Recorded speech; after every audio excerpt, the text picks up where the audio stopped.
here, see what happens.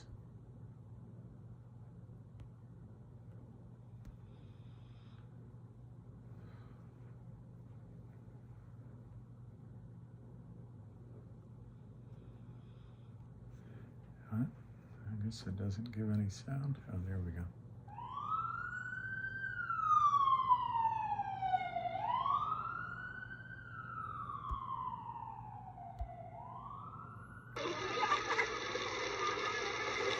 Don't look now, but there's something funny going on over there at the bank, George.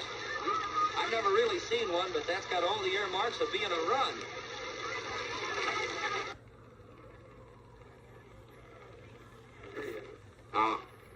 Just remember that this thing isn't as black as it appeared.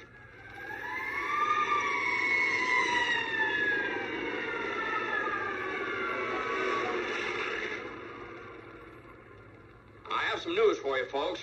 I was just talking to old man Potter, and he's guaranteed cash payments to the bank. The bank's going to reopen next week. But, George, I got my money here. Did he guarantee this place? Well, no, Charlie, I didn't even ask him. We don't need Potter over here. And I'll take mine now. No, but you're thinking of this place all wrong, as if I had the money back in a safe. The money's not here. Well, your money's in Joe's house. That's right next to yours. And in the Kennedy house, and Mrs. Maitland's house, and 100 others. You're lending them the money to build, and then they're going to pay it back to you as best they can. Now, what are you going to do, foreclose on them? I got $242 in here, and $242 isn't going to break anybody. Okay, Tom. All right. Here you are. You sign this. You get your money in 60 days. 60 days? Well, now, that's what you agreed to when you bought your shares. Tom, did you get your money? No. Well, I did. Old man Potter will pay 50 cents on the dollar for every share you got. 50 cents on the dollar? Yes, cash. Well, what do you say? Oh, Tom, you have to stick to your original agreement. Now, give us 60 days on this. Okay, Randall. Are you going to Potter's? Better to get half than nothing. Randall, wait. Now, listen to me. I beg of you not to do this thing. If Potter gets a hold of this building and loan, there'll never be another decent house built in this town. He's already got charge of the bank, he's got the bus line, he got the department stores, and now he's after us. Why? Well, it's very simple. Because we're cutting in on his business, that's why. And because he wants to keep you living in his slums and paying the kind of rent he decides. Joe, you had one of those Potter houses, didn't you? Well, have you forgotten? Have you forgotten what he charged you for that broken-down shack? Here, Ed, you remember last year when things weren't going so well and you couldn't make your payments? Well, you didn't lose your house, did you? You think Potter would have let you keep it? Can't you understand what's happening here? Good morning. Good morning. I'm having a hard time escaping this sun. There we go. So in about 20 minutes, Ham will be here to answer any questions you have. And I played that little clip because it's not a perfect analogy to what we're dealing with, but it shows you what's going on well, that was a savings and loan and a bank run on a savings and loan, but this shows what's going on in the U.S. financial system. They don't want you to ask for all your shares at the same time. And that's largely what is the aim of several of these tricks and gimmicks and efforts that are being orchestrated by GTII to cause a run on the system. So good morning. I've got to send this to one person who wanted to join. So let me do that. But what we'll do is, all right, let's just see if this shows up so I can send it to him. Yeah.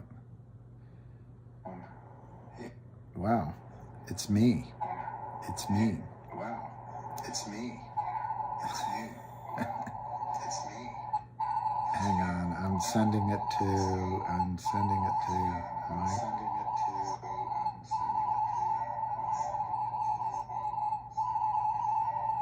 And I'm turning myself off. Okay.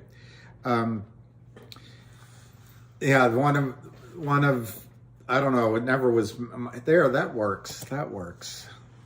So, nope, that doesn't work. So I push it back a little bit. I guess that works. All right. So I'm gonna call in, or he's gonna call me at 1 o'clock, which is basically 15 minutes away. And he'll answer any questions you have from, is there going to be a bank run, so to speak, on GTII, to what's going to happen to our MMTLP, to why should we listen to Ham? So, and I don't really have any anything else for the purpose here. So anything, all right, Dean Lee, still MMTLP hopeful. Yeah. I think your basic decision in MMTLP is going to be when they call you and try to buy your shares inexpensively, do you sell them? Otherwise, I think you're in an investment which by the approval of the SEC and FINRA, you purchase shares in in MMTLP, which convert 1-for-1 into NextBridge. NextBridge is valued, in my judgment, coming out of the gate at least $100. But there was a gentleman who very kindly came on yesterday, my name is Sam, and identified himself as the second largest shareholder in, whether you want to call it MMTLP or NextBridge, and gave much higher valuations for the private company, as high as $500 a share. And I think if you don't sell, you're going to be in a company which has a much higher value, stepped up basis without paying taxes, and which might be sold into a public company. So there may be a liquidity event fairly soon. So yeah, I'm very optimistic on MMTLP.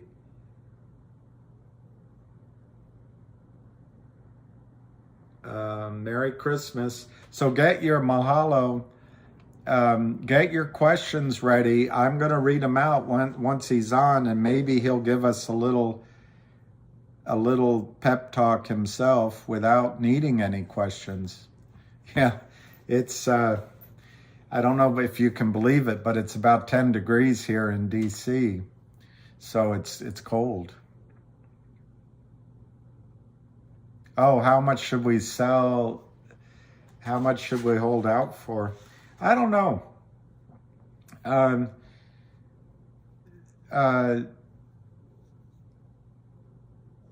would like to see $100 a share or better for my shares, but it becomes a real question of how quickly is the money going to come to us. Whatever I do with this sun, it just it just doesn't go away. And so in other words, for example, if they were to give me $50 and I got my money on Wednesday, I would then be able to buy shares for me. I'd buy shares of GTII. So it would be, it becomes an individual decision at each point. But there may be several investors that just give me anything. Give me $3, $5, $6. I just want to be done with it. And they count on that. So I guess it's an individual decision. But if I don't get a decent price, I'm just going to hold out for the shares in what I think will be a valuable oil and gas company.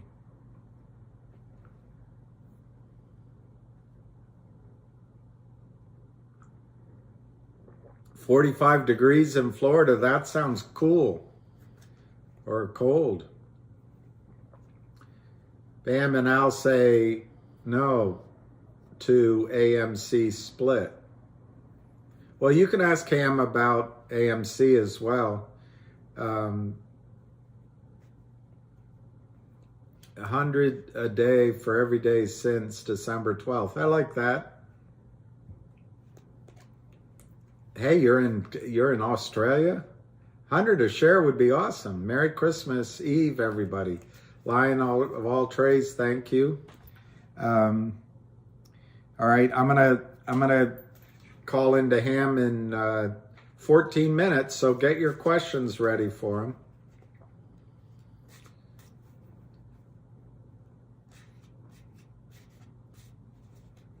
I know that's what AA did before. I want NextBridge or 500 a share at the bottom, Joel Dawes. Yeah, that's what Sam, my name is Sam, said. I to my memory, he said 350 to 550. I know I don't have it exactly right, but that range is correct.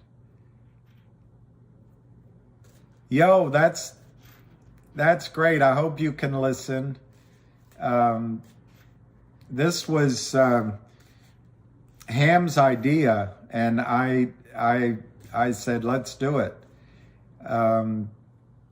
Next week, you have a chance, I believe, of seeing a squeeze in GTII. Do we know for sure? Obviously not. Is it a fail-safe prediction? Obviously not. But there could be a squeeze next week. We're going to have Ham. Who's this? Sorry. What's going on for today? Hey, Line. We're going to have Ham on at 1 o'clock. So basically 10 minutes from now. And he's going to answer all questions that you guys have. Every single question you have until he gets impatient and needs to go back to football. But the goal is anything you want to ask him on any of these stocks. Hey, Big Al, you'll be able to ask him. Obviously, GTII is the focus, but he's very positive on CRTD, Jeremy Frommer, Wolf, Finger, and you can ask him about all those. You can ask him about COSM, CEI. You can ask him about MMTLP. He knows John Berta very well. You can ask him about Wes Christian. He knows Wes extremely well. So you can ask him about each of the criminals. He knows many of them. He's not going to scream at you. He's not going to scream at you. Who asked that? Hey, Dennis.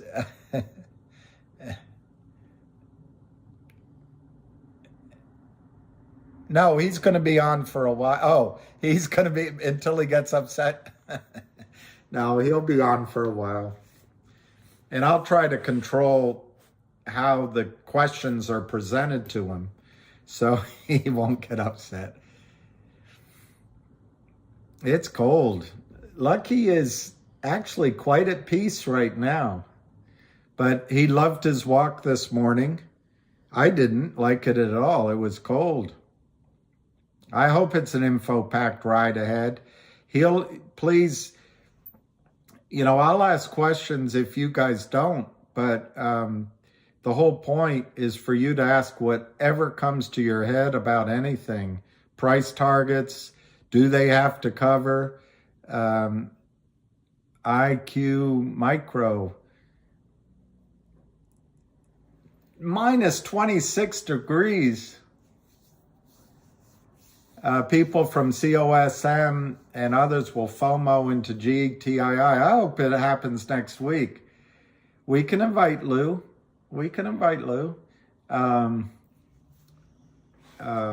But the whole point here is to have a productive call.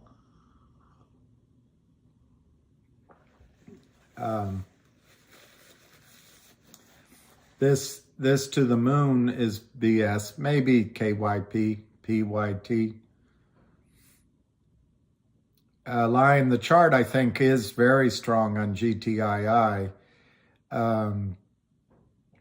76 degrees in LA. Well, we can't compete with that.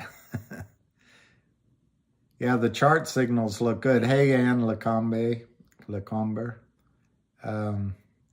Kwang. I'm not disinviting anybody, but I'm not specifically inviting, so don't worry. I moved to the end of the table desk, and the sun is following me. Hey, John. Happy holidays. So I'm just giving time for you guys to get ready, get your questions going. And I'll write down, if it starts to go quickly, I'll write down, do I hold AMC8? I don't. Well, Jordan, you can ask Cam why he's off Twitter, but my understanding is he's in a penalty box until Wednesday because somebody, he lost his Twitter temper at somebody. Yeah, I did see Arca Trading's video, and it's terrific. And any update on the merger, GTII? Yes, I'm writing it down. Let me see who's asking. That's Yo.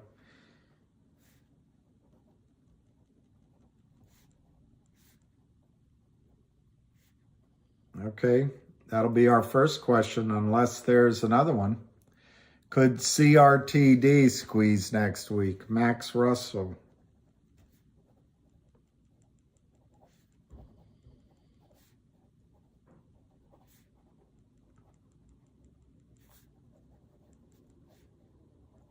Okay. MKC. MMTLP. Yeah, I mean, if Lou's here, we'll have an open discussion. We're all adults.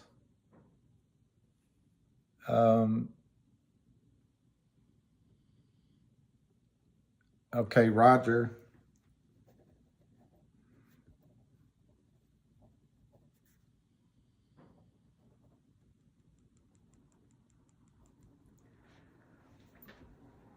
Yes. Cali living. That might go through the head of the line.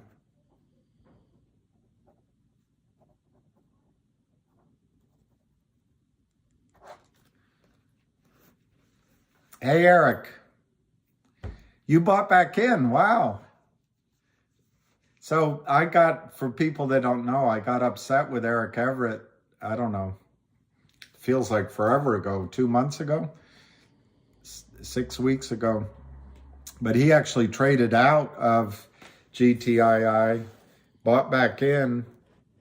I don't know when, but he just said he bought back in. But he made a great trade. And if he's buying back in, he must see the opportunity to the upside. Sure, I can speak on a space call. I guess you have to direct message me. Merry Christmas. And you guys, I'm bullish on MMTLP, whether it's soon or not. Let's see who that is. Dadio 357. Whether it's soon or not is an open question. I think, based particularly on the great input from one of you guys. Let me just see if Ham is calling. But one of you all named Robert. I think they're going to try to fix MMTLP by the end of the year. I don't like their strategy. I think that's a little bit of a slowpoke, but. All right, I'll ask Jim Hill.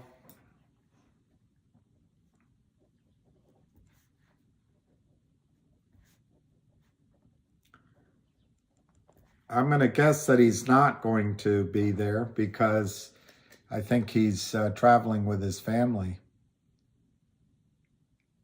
Joel, I think AMC8, we can ask him about that. Okay, who's this? Abu Razik.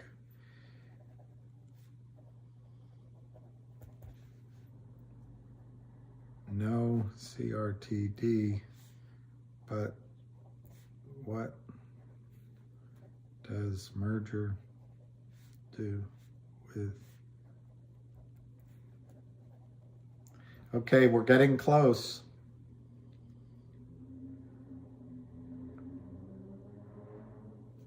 All right, here we go. All right, everyone.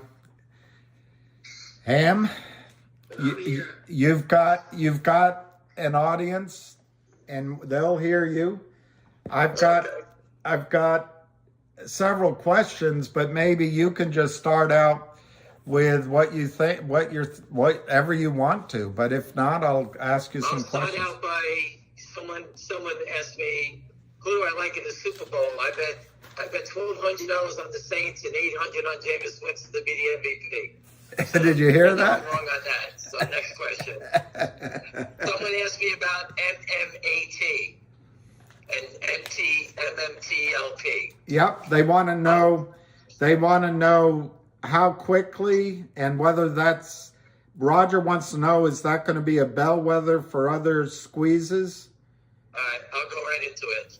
The MMTLP, I was an expert in liquidating big preferreds in the gray market. I did it with Goldman. I did it with everyone.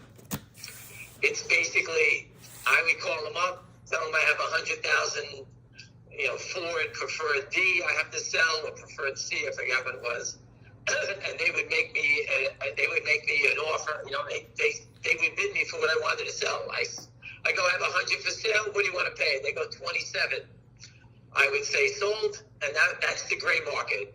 And then we would write out the completion of both sides of the trade. In MMTLP, they have to settle the trades. I don't know what day it's going to be, but they do it in the gray market. And the only reason I think that it's interesting, I think it breaks apart the momentum on a short squeeze. Because everyone's going to have to negotiate individually for their price. For example, E-Trade may call you up and say, hey, John, John, I'll buy you 1,000 shares from you at $8 a share. And you say to them, well, I want to sell it higher. They go, I have a bid at $8. Do you care? And you'll say yes or no. If you say no, you got to wait for them to come back again.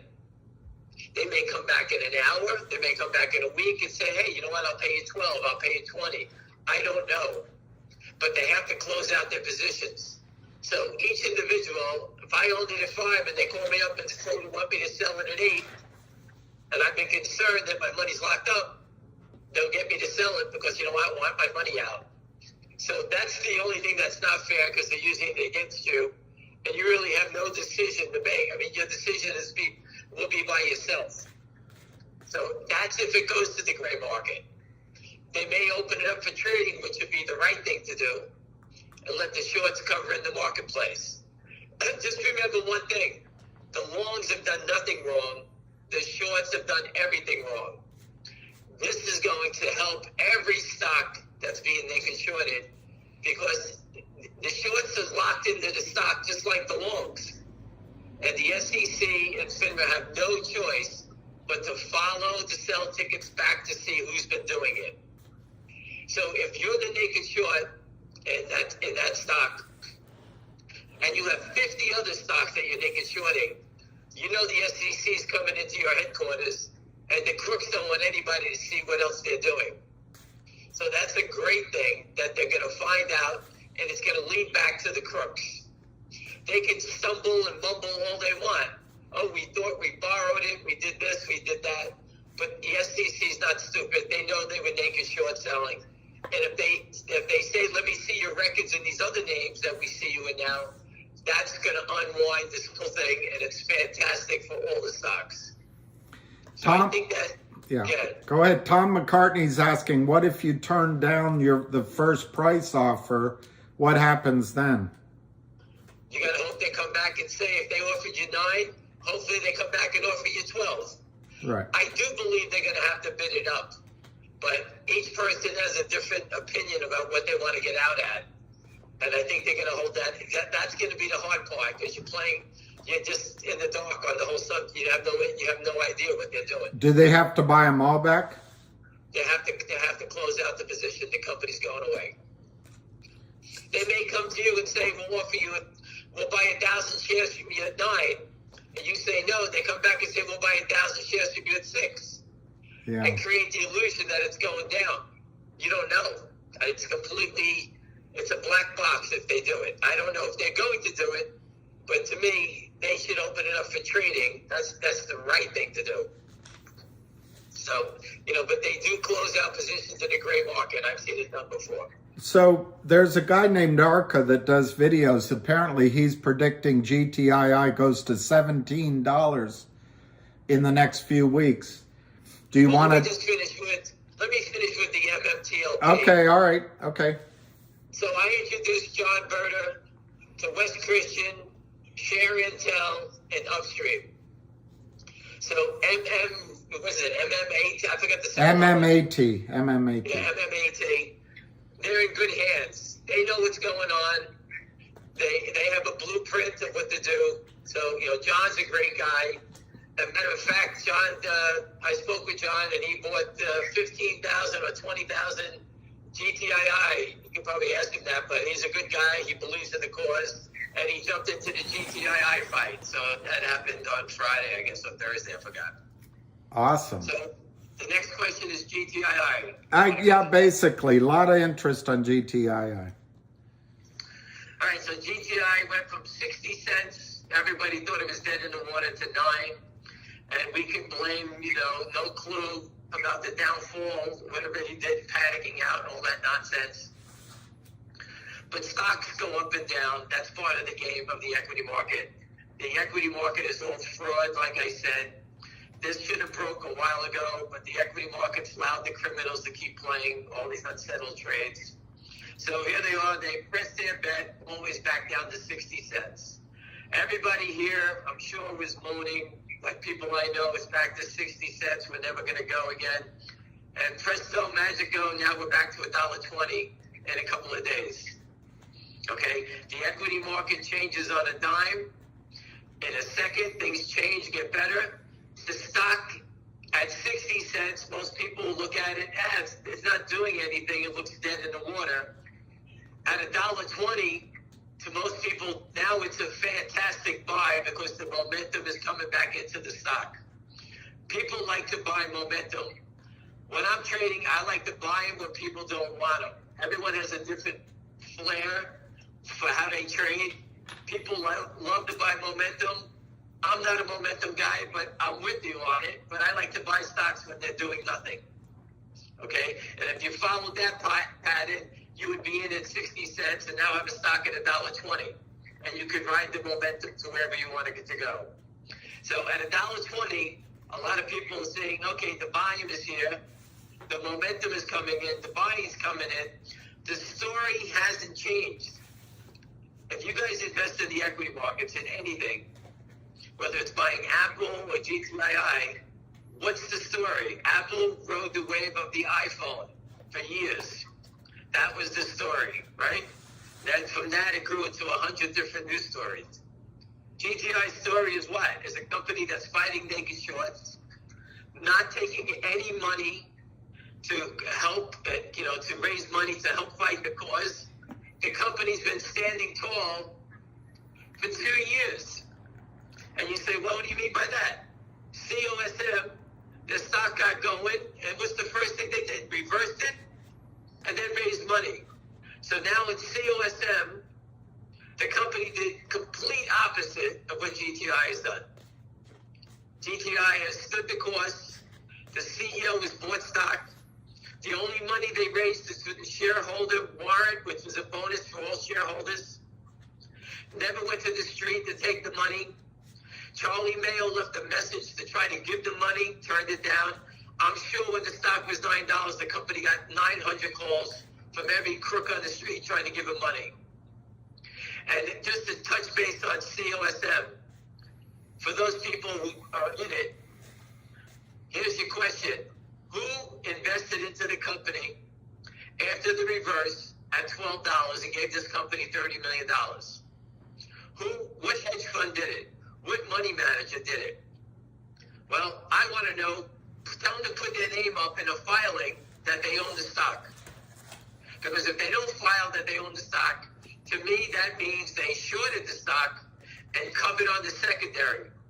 And if you need to see how that's done, Google Millennium Fund. I put it up a bunch of times.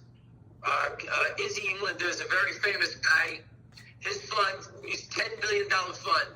A company announced the secondary. These guys shorted it and bought it back on the secondary. They naked shorted it at 50, bought it back at $46 on the secondary. That is illegal. So the short seller in COSM, whoever that fund was, shorted it up into the run, bought it back from the company, locked in a profit, and basically has no position now, or they would file that, or be the proud owner of it, right? Who are they? And they got warrants for free. So who would do that trade? Everyone on this phone would sell the stock short between $11 and $22, whatever it did, and buy it back at 12, make $8 in profit, and get free warrants and have no money at risk. That's exactly what they did. If they didn't do that, tell the CEO or the IR guy, where's their name? Put it up, let us see who it is, file that they own a position with the SEC. Because right now they're down $6 in it and not saying boo. If I was that hedge fund, I'd be screaming at the CEO, down $6. What's going on? No one said boo. That means they're flat and they just lied to you and they got the free warrants. That's the difference between GTII and the COSM. GTI is fighting the battle. COSM took advantage of the battle. All right? And they took advantage of all these shareholders that bought into it. And now you have a company that reverse has money and is now going to sell you their business plan. And I'm guarantee you 99% of the people on the phone have no idea what they do because I don't have it either. I have no idea. All right. So some people have asked about CRTD-GTII merger or anything going on with CRTD. All right. So the biggest holders in both companies got together and went to that CEO. He's the perfect CEO to lead a merged company. The guy is a great speaker. His resume is I don't think there's anyone better that we can possibly get to be a CEO of a merged company. He understands security fraud. He was a prime broker. He ran Colin Equities, which everyone knew about, was a big prop trading desk firm. They sold it to RBC, World Bank of Canada, for $100 million. This guy knows the game. If he sat in front of the Senate or Congress, he can answer everyone's question. I'm a trader. I can answer any questions on trading and, 30% of all the, the security laws. This guy knows them all. He's had every security license in the world. So the shareholders went to him. He took a survey of it. He sat down with the GTI CEO, and we'll find out shortly what the hell they're going to do. And you say, okay, what would it look like? Well, to me, it would be GTII stock has to go to the transfer agent. He'll rip up your certificate and give you a certificate to the new company, XYZ. CRTD shareholders would do the same thing. Get their certificates, rip them up, and everyone goes to XYZ. If Ameritrade or, TD Bank, whoever it may be, they have to submit their certificates to the transfer agent to be retired. If they don't have them, it sounds like MMTL. They have to go buy the certificates. They have to go buy the stock to cover. No one can get to XYZ unless you turn in your physical certificates. So it's basically, we're creating a run on the bank. So everything that's been going on with these companies individually is still going forward. are huge people. They're not going away. The company owed $4 million to the criminals. Good people paid it off. They are standing tall. They're not selling. They bought more shares up to $1.70. From what I hear, they own about 17 million shares as a group. Wow. They're not going away. The same type of group owns 25 to 30 million shares of GTII. They're not going away. They're not here to flip it, to buy it at a certain price and flip it at $1. That's not what they do. They understand the security fraud. They understand the risk reward in the game. They're not going away. Right? So there's real people here that understand it. The devils are Lynn Partners, the Kramers, Yorkville Advisors. I forgot the name of the... it's what's AG. the name of that guy? It's COSM. I forgot the name of that guy, whoever that was. The guy? What was the name of that? You said it to me yesterday. Some sort of management on whatever. Lavalier at... No. At the you think it was the funder in COSM? Who was that? There was a name. You mean Wolf, or do you mean... Wolf is Yorkville. Yorkville. There was... COSM is the Lynn Partners. No, that's CRTD. COSM was AG. I can't look on my phone. AG Alliance Global or something? There's another group of thugs that own a prime broker. I don't know all the names, but they're like shit. They're all over the place. There's a group of them. All they want to do is riskless transactions. You could be a hobo doing these trades. You sell them and you buy them back at a discount. That's all they do. The people involved in CRTD and FNGR, these guys have $45 billion behind it. I try to tell people, I've met a lot of them. These are real deep, wealthy people that understand the game. Okay? They can't stand it. So a lot of people go, why don't they just keep buying the stocks? It's endless stocks. You can say it. It's a waterfall. So the way to do it is accumulation, sideways action. Eventually they'll stop selling. And Alliance Global Partners. Alliance Global Partners. Yeah, if you get a chance, put that up and let everybody know who they are. Yeah. Let people know who that's your naked short seller in COSM. There you go. And with the CEO shenanigans in that stock making a lot of noise, I wouldn't be surprised if they have some sort of relationship, because to me, that's just, it sounds like the whole thing was premeditated.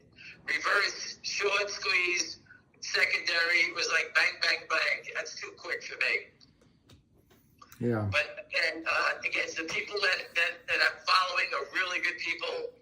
And, the WULF was brought to my attention. They invested in that company and paid off Yorkville. There's another group of very toxic guys. West Christian said it on my call. They're in the top 3 of criminals. Yorkville. Okay, I don't know them. I have no dealings with them. And if you do any due diligence on them, everybody knows about them. Again, how can all these guys have tremendous returns? They have better returns than Warren Buffett. Yet every company they invest in is a zero. It's impossible. Since the group got into figure motion, it went from 5 cents to $9. Okay, and it's $1.20. I think that these guys have shown you with new investors what happened. CRTD, new investors came in, it went from 20 cents to $1.74. Figure motion, new investors came in, it went to $10. Lynn Partners is in that case. I think we'll see news on that next week. The company needs to address. They raised money to pay back Lynn. It was a loan. It wasn't even convertible debenture.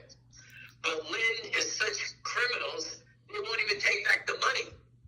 Think about that for a second. I want to pay you back. No, we don't want the money. They're using that loan as some sort of leverage with their prime broker or someone so they can make a short the stock. That stock should be $30 already based on the fundamental news they got going on there. Made the NASDAQ. Since they made the NASDAQ, the stock's down from 9 to 3. Congratulations for getting upgraded to the NASDAQ. for a second, let me go back to COSM. I've always posted the reverse is what the short sellers want. It's like the car wash. You go in, you're a great company, they give you a debenture, they knock you down, you get kicked off the exchanges, delisted from NASDAQ or the New York because of your price. Then you reverse the stock, and I'll give you an example of it. I documented it for you. Look at ROOT. I spoke with people there when the stock was $16 getting killed from 20-something down. I showed them all the proof. They decided to do nothing, and my friend's a billionaire who's invested in that company. He lost millions of dollars. He's the one that called me up. I spoke with them, showed it to them. They did nothing. Stock went from 25, 16 where I spoke with them to 1. They did the honorable thing, the Wall Street thing. They reversed the stock and went back to 24. Today the stock is $4.50. So 27 to 1, 1 to 24, 24 to 4. That's Wall Street for you. When a stock gets reversed, the short seller's position gets reduced. And you say, well, it's at a higher price. Well, when it gets back to the higher price, they just start over again.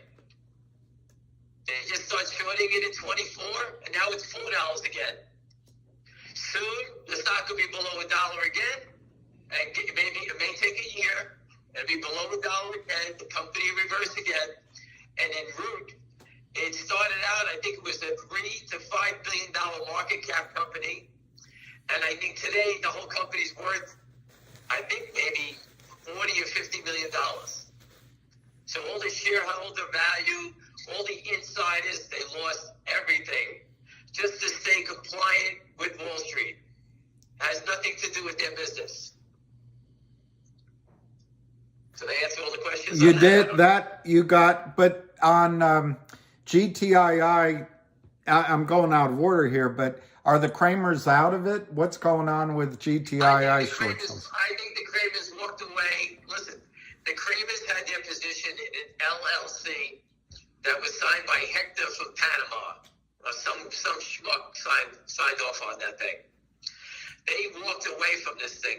We call it a DK. They don't know. So Hector put his arms up and says, I'm broke.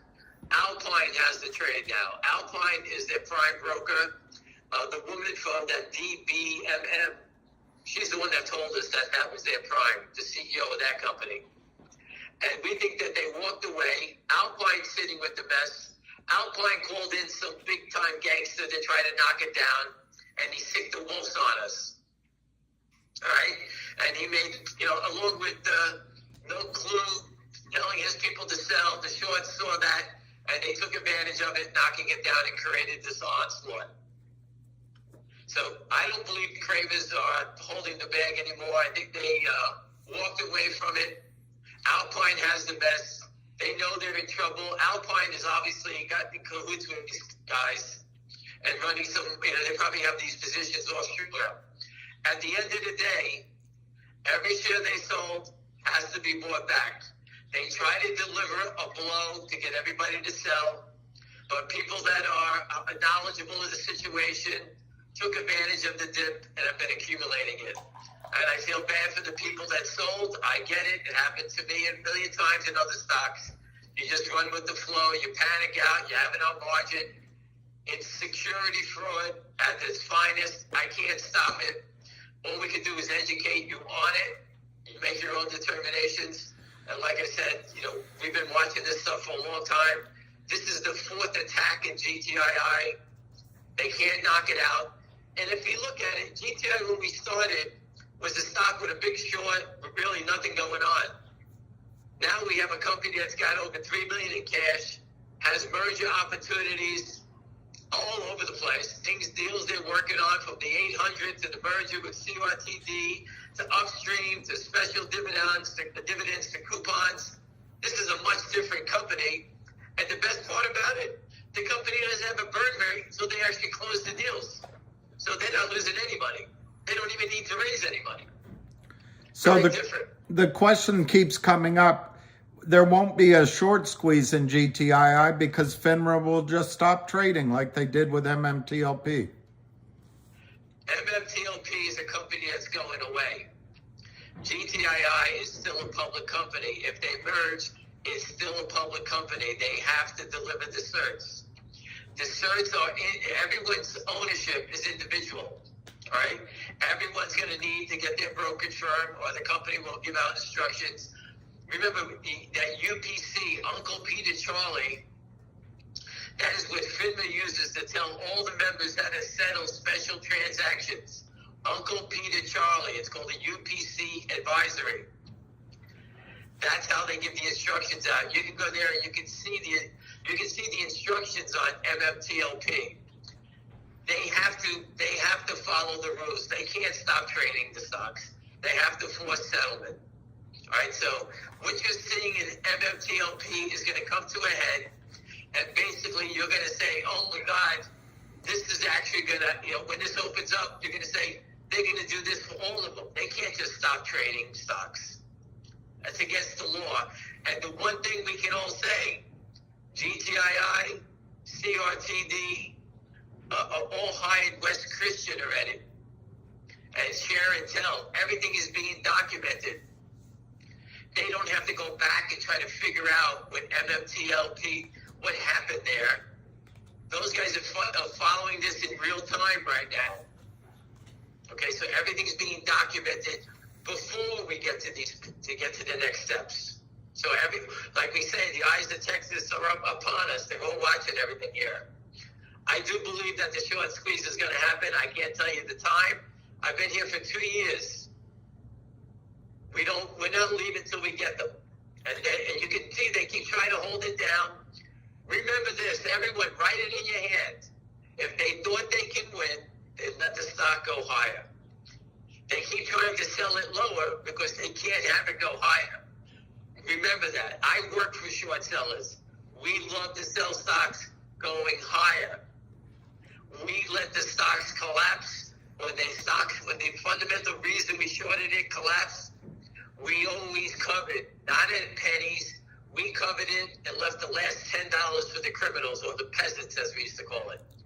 In GTII, when the stock got to 60 cents, these guys were still selling it, trying to get you to bail out. That tells you how stuck they are. They thought we were going to give up on it. Because no clue left. They thought we were going to give up on it. We did the opposite. We rounded the troops up, and everybody sucked it all in. Now these guys are short more. So let's say they shorted in the last, I don't know how many days we were down below $1. But these guys had to sell another at least 10 million shares to the pile. I stopped counting after a while. There's just so many, I gave up. Listen, if the stock is short 50 million shares, forget 100, 200. If they had to cover 50 million shares and stop selling, the stock would be $50. That's what I believe. So without changing the story, several people have asked about what happens in a reverse split. Does it really cause a buy-in? Does it really make the shorts have to cover? I know you've gone over it, but No, you just reduce your short. The short position gets reduced. And, they just basically start shorting it over again. So instead of having them short 100 million shares, you reverse it 10 to 1, they're down to 10 million shares. If these guys were able to stand with 100 million shares, how much easier is it to stand with 10 million shares? Well, what if the QSIPs change and the names change? Well, the QSIP, okay, everyone believes that the change in the QSIP is going to force the short, okay? The most important thing is the retirement of the shares. We're forcing GTII and CRTD, we're going to try to force everyone to get their shares. It's like you go into the bank and say, I have $5,000 in the bank, I want my money now. If everyone does it, they got to give you your money, right? That's the trigger that'll make it happen. The QSIP change, if the QSIP change was so wonderful, everyone would have been doing this every day. It's the easiest thing in the world to do, right? You need the mechanism to force them to settle the trades. That's the most important thing. And I don't know if the QSIP, it forces it. The reverse doesn't do it. It just gives opportunity. Let's take a step back. COSM, if changing the CUSIP was the key, why did they reverse the stock? So You need to do both at the same time? I don't believe so, right? I already know the answer to this, but a lot of people are asking, has the audit been finished at GTII? Hold on a second. Is the audit complete? We don't know. I'm not sure yet. I have no idea. I'm not the auditor. If you go ask any accountant who's an auditor and tell them to hurry up, these people have to sign off on it. I'm with everybody here. Hurry up and sign the goddamn thing, right? But they're the ones that people got to get over this. The auditors, that's their livelihood. If they sign something that's fraudulent, they go to jail. So whatever it is, I'm sure the law firm and the guy said it in his press release, he wanted to get it done by year end. I think the question should be, let's wait till year end and see what happens. So are you going to the protest January 3rd? I'm trying to get there. I actually have to drive my family to Fort Lauderdale, and I will be trying to stop in D.C. I actually asked you for a hotel that'll take 2 dogs. I asked you that a week I ago. know, it's on me. It's on me. I'll get that. I asked you for the hotel so I could stop with my 2 dogs, right? Yeah, you did. So you're asking me a question I already tried to answer. Then find me the hotel in D.C. where I can stop. I asked you that already. And I'll broadcast where you And are. I'm trying to get the truck. I'm trying to get the guys to put the truck out there, and we're trying to get it in front of the SEC then. You already answered. This is a question that I get. A lot of people ask me. Is this a pump and dump? Okay. Well, we've been here 2 years. Okay. We never strayed from what the point is. The story's been the same. We know who the short seller is. We know the amount. And every day, and Bill, you know it better than anybody, how many SEC complaints have you filed? Whistleblower complaints. Yeah. Have you called and filed a complaint? Yeah, absolutely. I haven't done it recent, but I did it day after day after day. And what time did we call the SEC? Well, it was your recommendation at lunchtime. That came from an SEC enforcement guy. He told me to tell everyone, call at 12 noon, and they'll always remember you because that's their lunchtime. So for 6 months straight, we called the SEC, everyone I knew. Every day we called up at 12 o'clock and we bombarded them with GTII phone calls. Right. Then we put the truck in front of them. Now, I don't know about you. If this is a pump and dump, we're equivalent to us killing somebody, standing over the body with a gun, a smoking gun, and calling the cops and saying there's a murder while we stand there. So we've been calling the police for 2 years. So I don't think you could say this is a pump and dump. Seeing what we've done with the truck, call the police. You can ask anyone that's been here for a while. We identified the crooks. The crooks had a debenture. Remember, all naked shorts somehow are tied to money. COSM. It's funny that someone was willing to put $30 million into that company real quick. Tied to it. It's always tied to a money raise. The shorts come around. All right. BRAG, which I have no interest in, is that they have a $10 million debenture with Lynn Partners. The only way out of that stock is they're going to nick it short it back down. Everything's tied to a debenture. Just remember that. The naked shorts, use shorts in real stocks. They're not naked shorts. Naked shorts, real shorts sell 1 million, 2 million shares, pay the borrow fees, are documented that they're shorts. These animals are selling 50 million, 100 million shares, because if they get caught, they just put their hands up and say, Hector, who signed off on the LLC, we're bankrupt. Good luck. Take it easy. That's all they're going to do. So there's a couple of questions that they're bouncing back and forth. On MMTLP, can it be finished by the end of the year? Is that an objective? Will they start trading again? I don't know how FINRA's holding it up. I spoke to an SEC guy who was following the case, a friend of mine, And he told me the SEC has no choice but to close that out. That's what he told me. Now, he has no direct knowledge of what the SEC is doing. He's retired. But he's been looking at it. He's been reading John Berners' post and all the stuff that's out there. They have no choice but to close that out. I don't know the day they're going to do it. But again, if most people, if you had your money out, you probably would have invested in some other stock and be losing already in the equity market. So in a way, I would be happy that I'm locked up until it's done. That's right. The other thing that's coming up a lot is this discussion of COSM. Did it squeeze? And maybe you could use that as an opportunity to describe what would happen in a GTII squeeze. I don't believe it squeezed.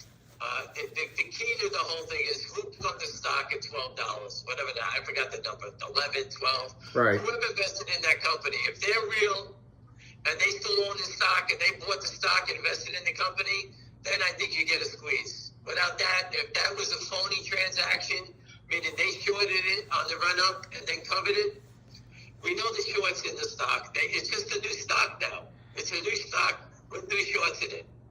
What's the company's corporate action going to be next? They're going to have to do a corporate action every 2 weeks. Yeah. There's some questions. You can plead ignorance on the reverse split and putting APE back into AMC. I haven't followed it. I saw the APE stock up. I didn't know why. I don't follow it. Yeah, I knew. I had a gentleman sitting with the CEO of AMC at a Kansas City football game. He sent me a photo of him with the guy, whatever the guy's name, I forgot his name is. And we wanted him to do a dividend. My friend pitched it on it. He had no interest on it. And when he said he had no interest on it, I think the stock was $30, $40, like $50, like, whatever it was. I told people that I don't believe in this guy. I mean, I got directly to him. I had the photo with the guy at the game with the guy. And he did nothing. There's a lot of people just mentioning they don't want to ever buy stocks again. I would never invest in the equity markets unless you're fighting with people like William and the people that are in GTII and stuff like that. If you don't, I've been doing this 23 years. If the company doesn't fight back, you don't stand a chance. I'll give you an example of one. There's many shareholders in GTII, and I know many of them, and I actually know the CEO myself. And CVM, Charlie Victor Mary, guy's been working on the cure for cancer for 20 years since I know. He's reversed his stock 4 times, I think. And in his mind, he's working to save people from dying. Wall Street keeps taking advantage of that, and he keeps reversing the stock. And if you look, his stock is $2 again. All right? So if he doesn't do an action, if he doesn't fight back for you, it doesn't make a difference what fundamentals you're doing. Wall Street doesn't care. Every day I post a stock, you'll see it up 100%. It's $1, then at $2.50 or $3. I posted one yesterday. I am something, I can't remember what it was. On Stock Twits I put it. And just so everybody knows, I got booted off of Twitter for cursing out a basher or somebody. They did ask that. I got kicked off for that. Just let me step back. On the stock that I found yesterday, it was a stock that traded 4,000 shares a day was its average. It traded 20 million shares, was up $1.25. Great news for something filed with the FDA. It's $2. Who the hell would sell if the FDA just gave you good news on your stock? Who sold 18 million shares? It trades 4,000 shares a day. How could it possibly trade 18 million shares up $1? Who invested in that company just to make $1? Is that what it was? So that is the sign of a naked short, and you can see it. And they filled in all the buy orders that came in, and then they'll just let it drift down, because once you buy it, the stocks run out of momentum and they drift back down. So again, going back to Gert for a second, CVM, these guys have been fighting for a long time. He's a great guy, fighting the right cause, fighting the right battle, trying to save lives, and Wall Street doesn't give a shit about him. And you know what he said? To me, he's telling me, don't invest in my company. I'm just going to reverse it again. When I need money, this is what's going to happen. He's got to stand up and fight. Don't fight. I mean, how do you go against the guys fighting to save people from cancer? So it's a hard thing for me to say. Don't stand with them. But as an investor, you know, I can't afford to lose my money standing with them. I'll cheer him on to the high. I'll go anywhere with the guy. But if he lets Wall Street take advantage of him, I don't want to be part of it. So investing in the equity markets, you're insane. They can't settle Apple Computer, IBM. There's so many counterfeit shares in the system, they can't settle any trade. So I mean, doing it one at a time is the way I look at it. One company fighting, one battle at a time, and that's how you're going to win. So maybe you can answer two questions at once. One is about the CEO block, or the I forget what Jeremy Frommer started, CEO block. Are other CEOs joining it? And is the system changing at all? Is there progress? Yes, I think from when I first started this battle to now, it's sad to say, but a lot of people have gotten destroyed. And the GameStops, the AMCs, you know, you don't know about the BBBY crowd. You know, the AMC people don't know about BBY, or they don't know about the Kodak crowd or this crowd. You know, it just keeps, but people are pissed off and they can see what's happened. Everyone knows about it. The press keeps changing the subject on everybody. It's, how can it go from being all over the newspapers and never being spoken about again? That's how fast they got rid of it. The system is ready to break because of all the unsettled trades. Someone was nice enough to put up that $50 billion that Citadel is short on securities that they're short but haven't closed out. I think I forget the language what it was. But the press has abandoned us. They always do that, so you guys know that. The SEC never speaks about stock settlement. They talk about, they change the subject, and what is the subject now? They want to get fair pricing. They're going to help you save money on pricing. They changed the subject, and they're worried about payment for order flow. So just let me talk about that for a second. Payment for order flow is a worthless conversation. No one should ever be concerned about payment for order flow. That's Wall Street, payment for order flow. All you care about is execution. I could give a rat's ass who I buy a stock from. The only thing I want after I execute it is to make sure it settles. They took away that part of the conversation, and they talk about Robinhood selling their order flow. That means nothing. Robinhood sells the order flow to Citadel. The problem is Citadel naked shorts it all, and they never settled the trades because of the market maker exemption. That's it. That's stock settlement. It doesn't exist. Everything that we stand for is to force stock settlement, and we will not go away until we do. Okay? I put it up there many times. Felix the Cat. There's many tricks in this bag. With Jeremy around, we are exploring them all. Jeremy from CRTD is brilliant. You can actually have great conversations with him. He understands everything. So everything we hear about, we run it past him, and he is digging into it, getting the regulatory information. He understands it all. So we're not just shooting a gun in the air like a terrorist, okay? We're going for direct hits here. The people that are short GTII, for example, are penny stock guys. These are thugs. All they know how to do is hit a sell button. And when they say they're going to be forced to deliver a dividend, they all say, you know, I'm going to use my French, fuck you, we're not doing it. Force me. And we're sitting there saying, we don't even care about you anymore. We're going to turn this on to the brokers and force them to go do it. We're going to make the brokers that represent us execute the short sellers for us. We don't care about the short sellers. The Kramers, we all know who they are. We exploit them. We give the York film advisors. We put up Lynn partners. We want people to understand the faces of fraud. But the person that controls the game are the brokerage firms. I'll take it a step deeper for everybody. The depository trust is the mothership. We can never sink that. That is the backbone to the whole world, the DTC. The mess lies outside the depository trust. That's the brokerage firms. They don't settle anything. The depository trust, let's say, has 20 million shares. That's all they know. That's the real shares of a company, 20 million shares. When you announce a record date, everyone will then hit a button. Like E-Trade, for example, E-Trade is going to hit a button that says, oh, we own 10 million shares of GTII. They call the depository trust up and say, how many physical shares do you have for us as a depository trust? The DTC is going to say, we have 1 million. E-Trade is going to say, holy shit, we own 10. We're short 9 million. That's the discrepancy. The discrepancies at the brokerage firm. The DTC number's never going to change. It's always the same. So the brokerage firms, they don't settle things. They settle broker to broker. It's ex-clearing. And that's where all this mess lies. So the hedge funds are selling it. We're buying it. The brokerage firms have the discrepancy.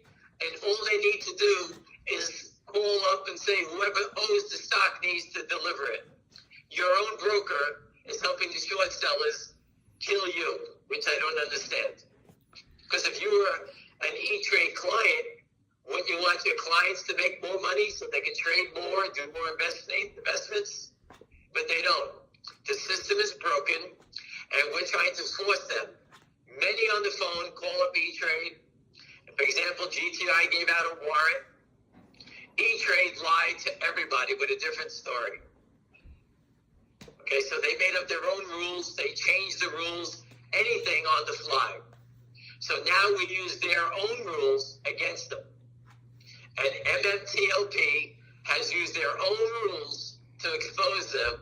And now the SEC is involved. The 70,000 shareholders that are in the name supposedly are involved. They can't just sweep it under the rug. That's us using their rules against them. We don't care about the short sellers anymore. MMTLP doesn't even know who this short seller is, nor do they care. They want the regulators to force the issue. And that's what we're doing. We're getting the brokerage firms to turn on their naked short clients. That fails to deliver, we're getting the brokerage firms to handle it now.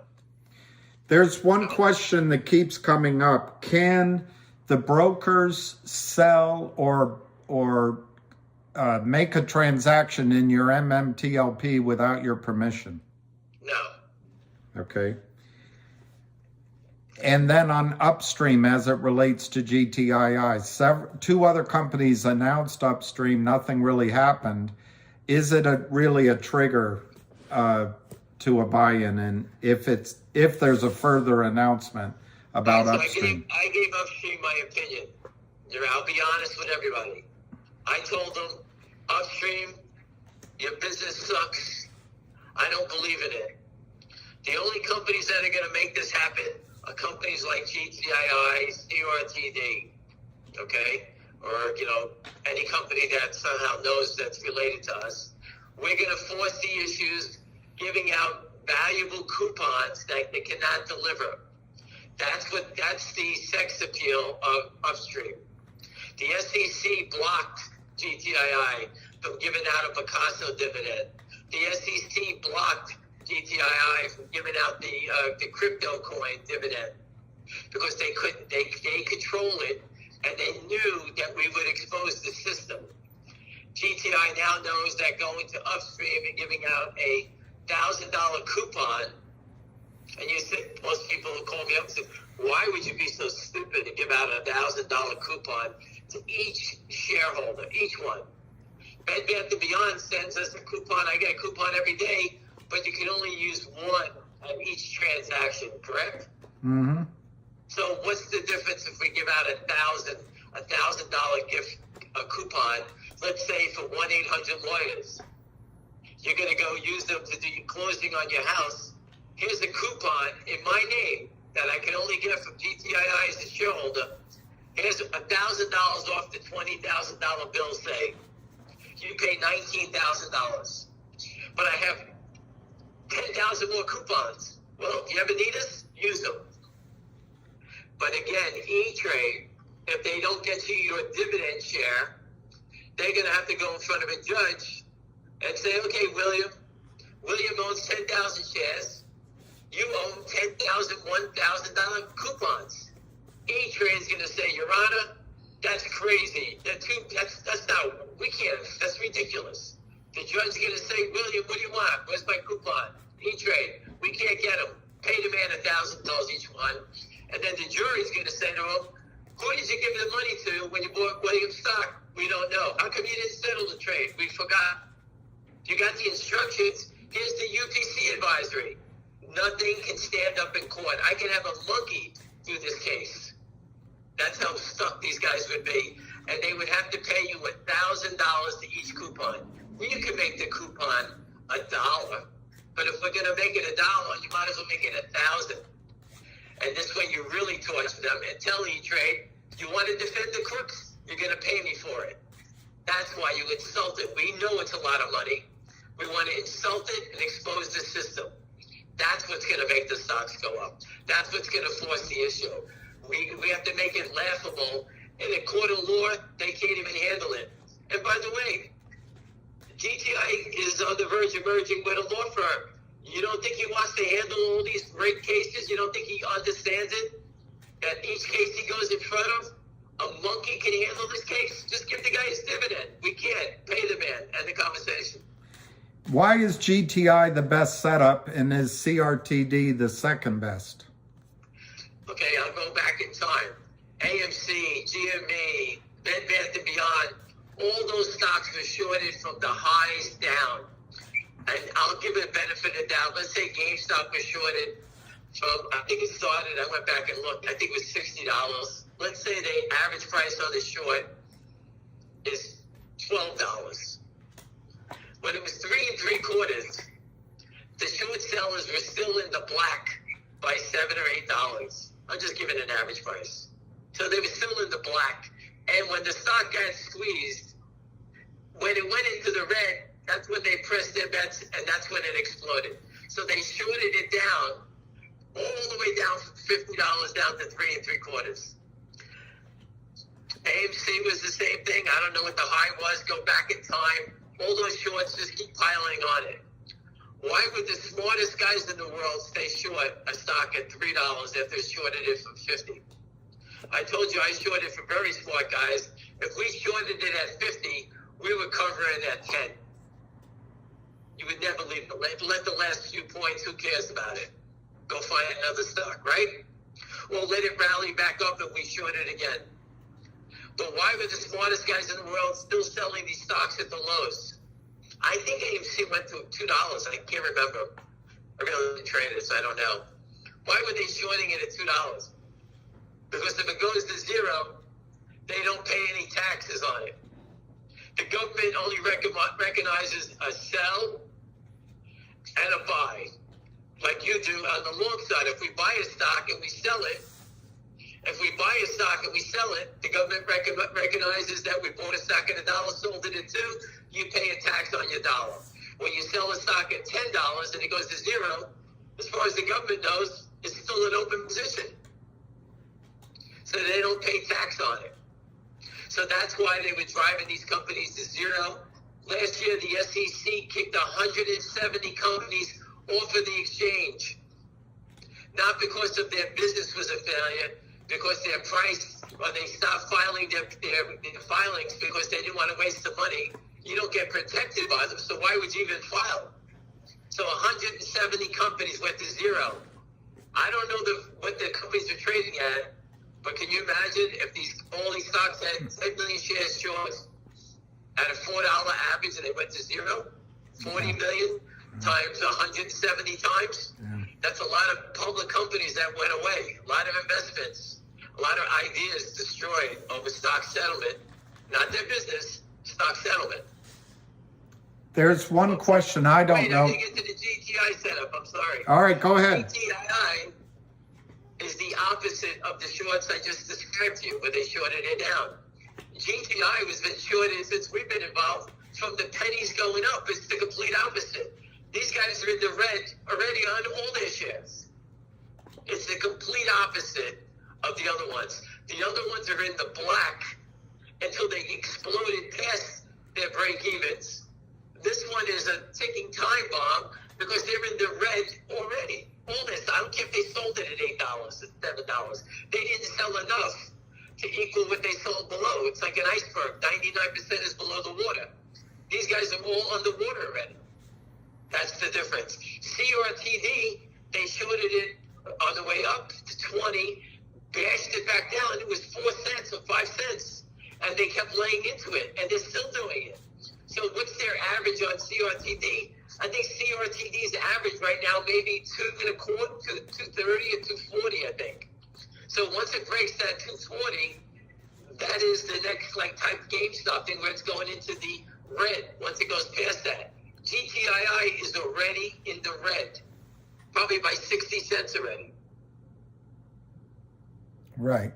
One question I don't know the answer to is on MMTLP, if you sell your shares in the gray market, are you supposed to ask for a tax-free identifier? I have no clue what that is. No, I don't.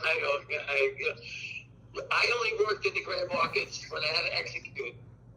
Like I told you, I would get 100,000 shares for sale, and I would call up. There was no market for it. I called Goldman up, and they made a market for me, and I sell it to them. I gave them my clearing firm. We settled the trades. My client would get the money. Goldman would get the whatever I sold to them, and it would just be settled out in the back offices. It's just an opening.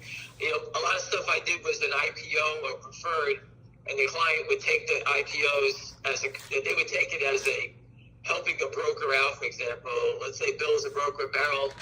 My client would call Bill up, take every 100,000 shares, give Bill the commission from the IPO, and then call me up to get rid of it because he wanted nothing to do with it. So Bill got his commission.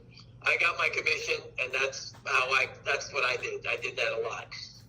Well, a lot of the questions are repeating, but one that comes up is this has been going on forever. Is this time different? Are we, obviously you can't predict it. No, this is 100 times different. I stood in Times Square. Everybody talks about protests. I sent pictures of my friends in Times Square, both that passed away. I had signs out in 2006. I said, Wall Street caught counterfeiting. I'll send William the picture again of my friend Chris, who was a former federal officer. He took us, we went to see Morgenthal's office many times. I reported the crimes to the highest levels everywhere. I've been doing this a long time. So this is very different from the people that started this whole thing. And it's really, again, it's really because of AMC and GameStop, people getting their ass kicked, that this really got exposed. Again, the people that were buying the stock, who were lucky enough to get in the short squeeze. And by the way, everyone, no retail investor in GameStop or AMC or whatever it is, you can tell everybody you had nothing to do with it. Okay, that was hedge funds killing hedge funds and giving you the credit for it. That's what they did. They didn't want to be, they said the Reddit crowd, this crowd, they blamed everybody, but all the hedge funds walked away making all the money. Right. If you just go right now, hold on, let me just see something while I got you here. Give me a second. If you go to, hold on, give me 1 second. Of course. Hold on. Relax, everyone. I'm going to go to GameStop because I studied that pretty well. And I'm going to I go on Yahoo and I go to the holders of GameStop. If you go to the major holders in GameStop on Yahoo, you can look at it. You can see that 15% of the shares held by all insiders, 20% held by institutions, 30% of the float held by institutions, and the number of institutions. That's on Yahoo. It's pretty easy to see. During the prime in 2020, I used to study this. Remember, the SEC hides the naked short selling, all right? But in this case with GameStop, those numbers were so massive where I think the percentage of institutions owning the stock was 190%. They owned 190% of the float by institutions. Now, that's institutions that report their holdings, and you can see them underneath the Vanguard, BlackRock, blah, blah, blah, right? 190% of the float was owned by institutions. If you add in the retail investors of a $4 stock, the cult of retail people buying 1,000 shares, let's say that's another 25%. So you're at 190, you're over 200% already owned of the float. And then you add in hedge funds or people that are non-reporting institutions that don't report their positions. So I put it up there, it was about 250% of the float was already owned. How much could you own of 100%? Only 100%. We were at 250. That number's down to 30% in GameStop now. It was 250. Now it's 30. And I know this one because I focused on this one. I really focused on that one a lot. And those numbers started to take off in a lot of different stocks. I remember Peloton had a high number. I'm trying to look now and see what it's at now, but no one, I don't think anybody would own it now. Yeah, it's at 82% of the floats held by institutions, and the rest is the crazy retail. This is how, when you see that number at 105%, Restoration Hardware, RH, I think it is. Let me see if that one is. I'm trying to show you one in real time. Hold on a second. It sounds like... Yeah, look at RH. Yeah. Robin Harry. If everyone's on the line, if you just go to Yahoo, look at holders, look at RH. It's 106% owned by institutions already. You have to add in non-institutions that don't report. Now, I don't believe this is a retail stock because it's a $260 stock, but it is down from $600. So this is a heavily shorted stock that institutions own 106%. And Berkshire Hathaway is one of the biggest ones in here. So if I was going to play a stock for a rebound and a short squeeze on a big board level, this is something you should watch. Berkshire Hathaway is the biggest holder, and its short position is over 106%. And that's what I used to study. And this is where the SEC can't hide the numbers. The numbers pop out here of the naked short. This is where you can tell the naked short is here. I had a whole bunch of names that I can't remember the names, but I used to study that and make a chart of all the names and see who was over 100%. Remember, GameStop was over 200%, 254%. It was right there on Yahoo. And now you can see it's at 30% in GameStop. But this one, I'm trying to think of that other name. Let me see something. There's another stock that I follow. Dog, Victor, Apple, DaVita. It's another Buffett stock. Let's see the holders in this one. Yeah, it's at 93%. Another Berkshire Hathaway stock. This was another one that I used to follow. This was another, was 140%, and it's down from its high of 129. So what happens is when the stocks get squeezed, the institutions sell, the institutional number drops down. GameStop was at 2-something, and now it's at 30%. So all those people bailed on that stock. So those plays are over, probably, AMC. That's exactly what it tells me, that those plays are over. That is correct. Two questions which you can tie together. One, it seems like the shorts always are ahead of us, have a way out. And if GTII squeezes, how high does it go? I mean, no one knows, of course. First of all, they're not ahead of us. They're a bunch of buffoons. They're just hitting a sell button. They're just flooding the market with counterfeits. People, when everybody on this call, and I don't know how many people are on this call, I have no clue. 600. Everybody on this call, when I first started the battle, they called it a naked short. We actually found that magazine through a friend of mine. I discovered the fraud in 2000, and I thought I discovered fire then, in the year 2000. I went to the best law firm, Morgan Lewis Bacchius. They thought I was crazy. We attacked the DTC. You name it, I did it. When we found the article in Forbes from 1988, I almost fell on the floor because I couldn't believe it. They were doing it 12 years earlier than I discovered it. I had no idea. And I can actually date it back even earlier, but the cover of Forbes gives you a solid date line. They all know about it. Right. So, again, what they keep trying to do, it went from naked short selling, okay? We turned it to counterfeiting. Naked short selling makes it sound like it's a Wall Street term and it's acceptable. It's really counterfeiting. Now they get everyone talking about a synthetic. It's a counterfeit. It's just they gave it another name. They're putting lipstick on a pig. It's a counterfeit.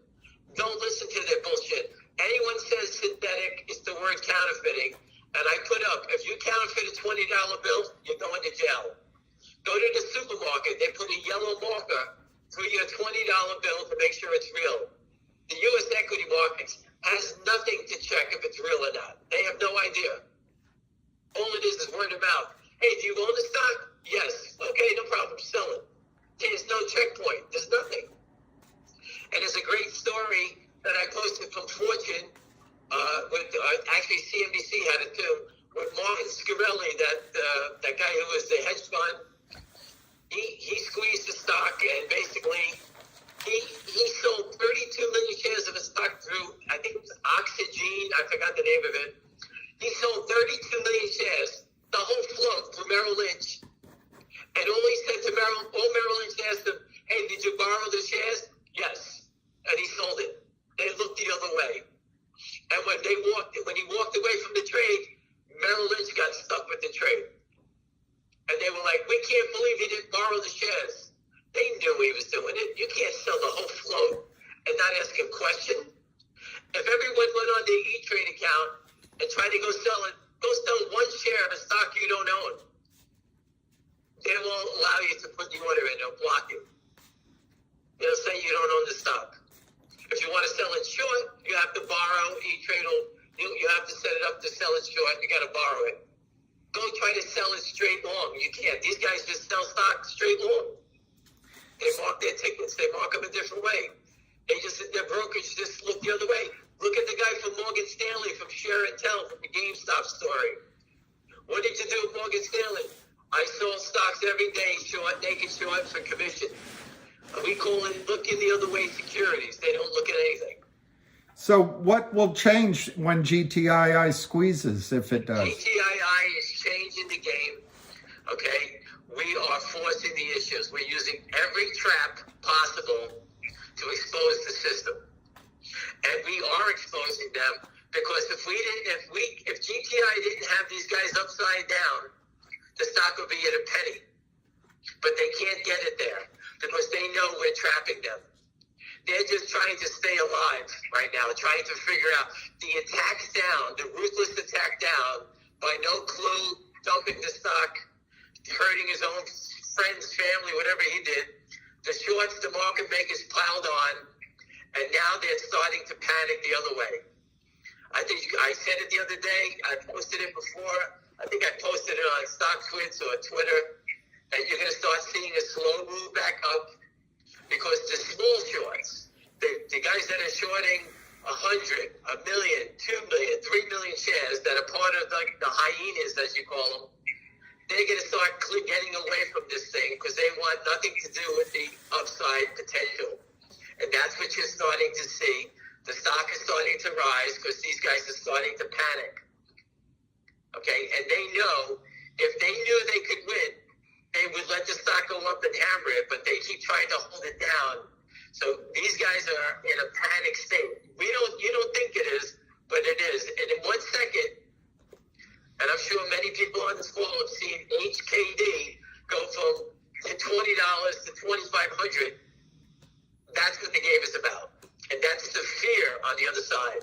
I posted many times about the Volkswagen guy. He was the 94th richest guy in the world. He jumped in front of a train. He lost $10 billion.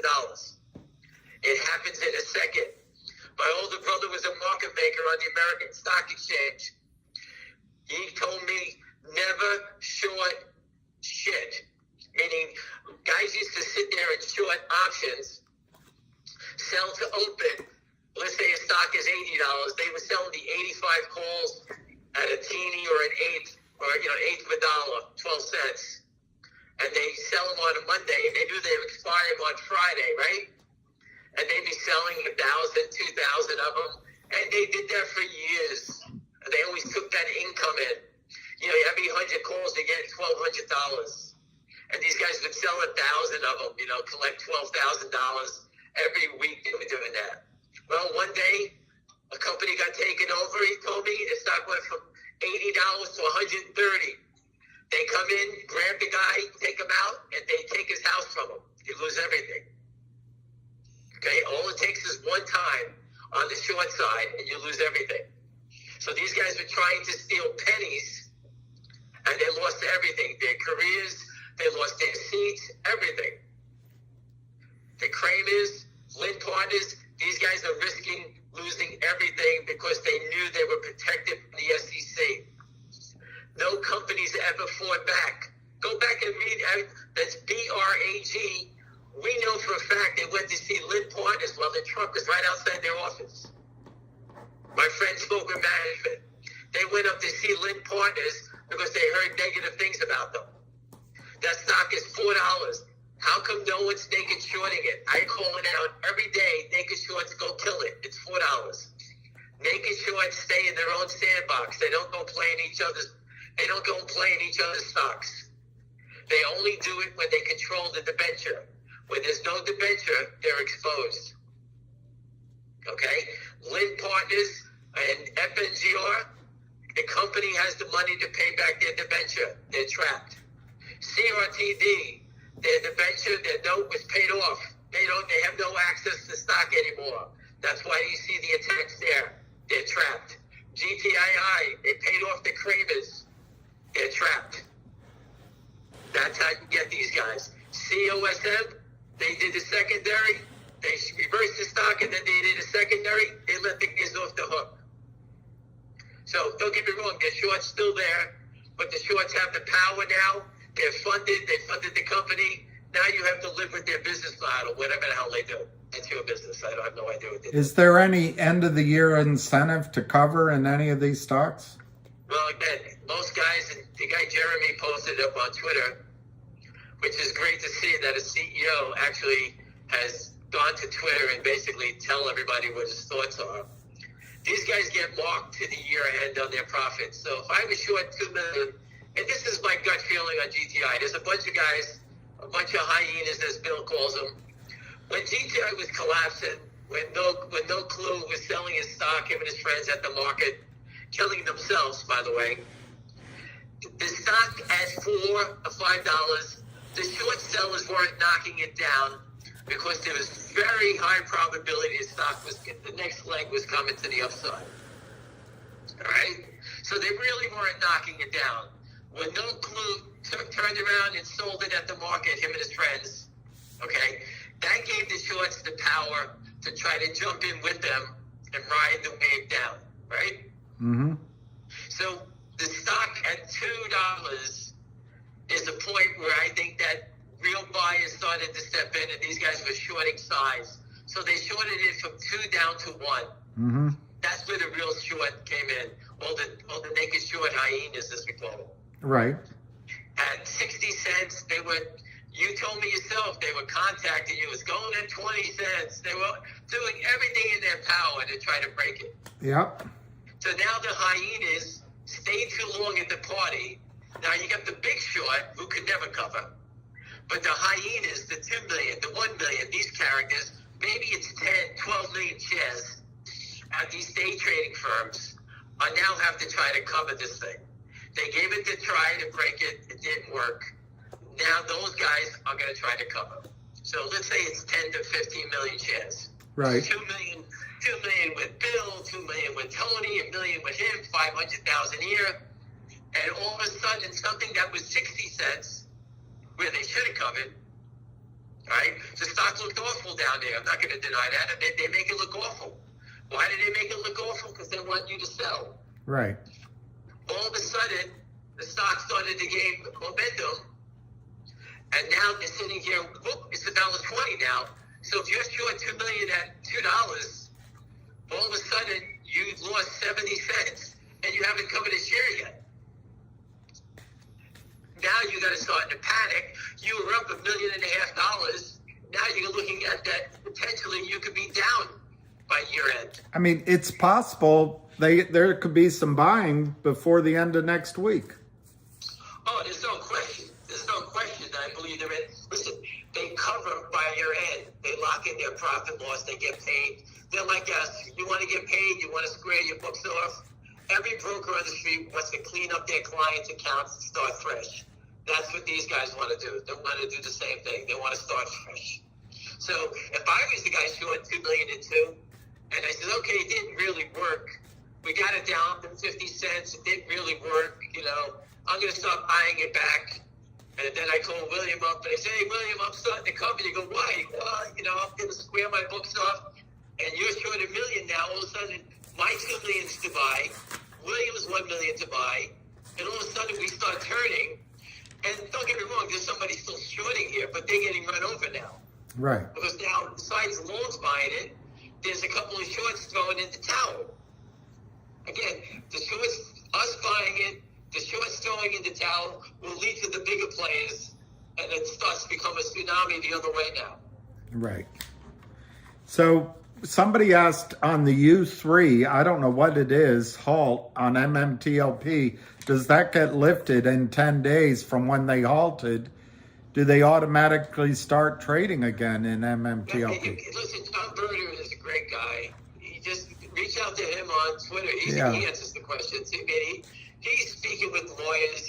Listen, I introduced him to West Christian. They're all over this thing. They got share intel. He's all over it. He knows what's going on behind the scenes. I don't have access to that. All right. Well, you predicted who to win the Super Bowl? Well, listen, 3 years ago, I bet $300 on a long shot to win the Super Bowl because I follow a quarterback, and I follow Jameis Winston. I'm a Florida State guy. So I follow Jameis Winston. I put 350 to 1 that the Tampa Bay Buccaneers are going to win the Super Bowl. Well, they kicked Jameis off the team. They brought in Tom Brady. They won the Super Bowl, and I won $15,000. So I've always been a Jameis fan, so I bet him with the Saints. Last year he was hurt, and this year I followed it again, and he got hurt again. So I only betting it because of him. So you're going to be wrong. I'm going to be wrong. So I won $15,000, and I gave back $3 over 2 years. So somebody's telling you to bet on the 49ers, the house. I like the 49ers. I do. Cali Living is telling you that. So anyway, unless you can think of anything else, I know you've given us a lot of your time. No, listen, I'm just going to watch the football games. My quarterback is hurt, so I really don't care anymore. But any questions, feel free, just shoot. I'm here. Are you coming back to Twitter? I got kicked off. I got 4 more days in the pen. 4 more days, okay. And do you think GTII has that? Somebody here is saying $2 on GTII next week. Do you think that has odds of happening? Yes, I do. Okay. That's but listen, I believe that in any second,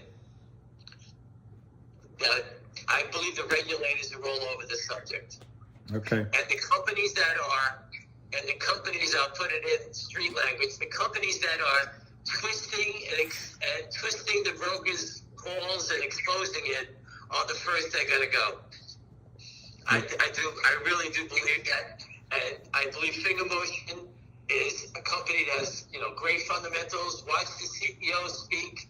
Do your own homework on it. I've been there for 4 years in that name. Not 2 weeks, 4 years. Okay? And everything they said they were going to do, it's been done. Yep. They got listed on the here's a company that was rewarded, listed on the NASDAQ, straight down. Yep, that's the Lynn Partners. And they were talking to Lynn Partners. I had no idea that. They spoke to Lynn, and all of a sudden, the Lynn deal came out, and this is what I gathered. The company took a loan to fulfill a big contract. Lynn Partners was not, this was a loan, an interest-bearing loan. Right. They shorted it down to 86 cents or 60 cents. And what they do, if the company defaults on the loan, it would convert into equity at the lowest price and then a discount from that. So it was 86 cents and then a 10% discount. That's what they wanted to do. Steal the company. So the company stock screamed, went to 10. These guys are caught. The company raises the money to pay him back now. It's all done. Right. And they won't take the money back because they want the company to default and get that stock at the bottom. So that's what they're trying to manipulate it. So in a 15-day window, these idiots shorted 115 million shares trying to hold it down. Now they have a huge problem. You got the West Christian, Share Intel, they're all following the data. It's 15 days worth of data versus following something for 2 years. But they have offices on Madison Avenue. They got to be smart.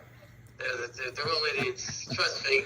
I've dealt with them all. When you walk into an office of a toxic loan guy, they shake your hand. They have beautiful offices. They shake your hand.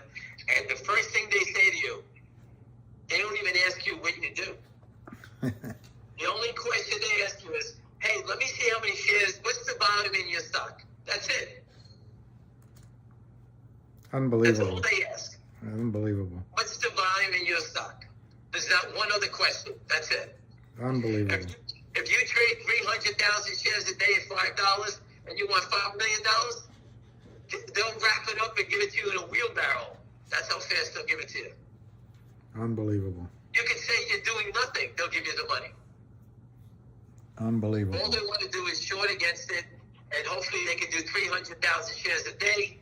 Remember, when they knock it down from 5 to 4, let's say we all want it at 5, it goes to 4, we all say, hey, you know what, let's average down. This is a good price. The company was just funded. Let's buy some more at 4. Right. Then they knock it to 3, and all of a sudden we go from 300,000 shares a day. Because it drops to 4, we do 500,000 shares a day. Now they knock it to 2. We say, well, we got to go load up and get all our money in there and go buy more. But each time it goes down, the lower it goes, the more shares they get on their 5 million share convertible. Yeah. And that's when they drive it to a penny, because it goes from being a 5 million share, $5 million at 5 is 1 million share. As it goes to 4, the number goes up. It goes to 2, 1. Yep. All of a sudden, at 1, you got to give away how many millions of shares to repay the note, right? Yeah. And then it goes to a penny, and all of a sudden you owe 200 million shares. And the government, they let it happen. And it's all based on stock settlement. That's one question that just shows that people don't always understand what you're talking about. How can the shorts mark a short long or sell long without owning shares, as if you're a fifth grader? Can you explain that? It's very easy. I call up a broker. Hey, sell 50,000 shares of this stock for me. And the broker says to you, do you own the stock? It's very easy. Yes. Did you borrow the shares? No, I own it. I own it. Okay, no problem. Just watch the guy from GameStop, the chubby guy. I forgot his name. He works for Share Intel. Right. He tells you, I worked at Morgan Stanley. I sold stock every day. I just said to you, do you own it? You say yes, that's good enough for me. And they never checked. They never checked to see 110 million were sold on a 30 million float. They never even ask. They never ask the question. So this is how the short sellers do it. I'm the short seller. I want to sell 10 million shares of stock. Right. I'm going to pay everybody 2 cents a share to sell the stock. So I'm going to sell 10 million shares. I'll call up 20 brokers and give them each 500,000 shares to do a 2 cents commission. Every broker's going to answer the phone. Hey, sell 500,000 shares for me, and I'll pay you 2 cents. You're going to pay me 2 cents just to put an order in? Do you own the stock? Yes, thank you. Sell it. That's what they all do. Unbelievable. Now it looks like, does it look like 10 million shares? No, it looks like 500,000 shares, right? Right. Each firm has a different order. I see. Yeah, I see. They spread it all over the place. Individually, it looks like 500,000 shares. Hey, the stock's trading 3 million shares a day. I'm selling 500. It's no big deal.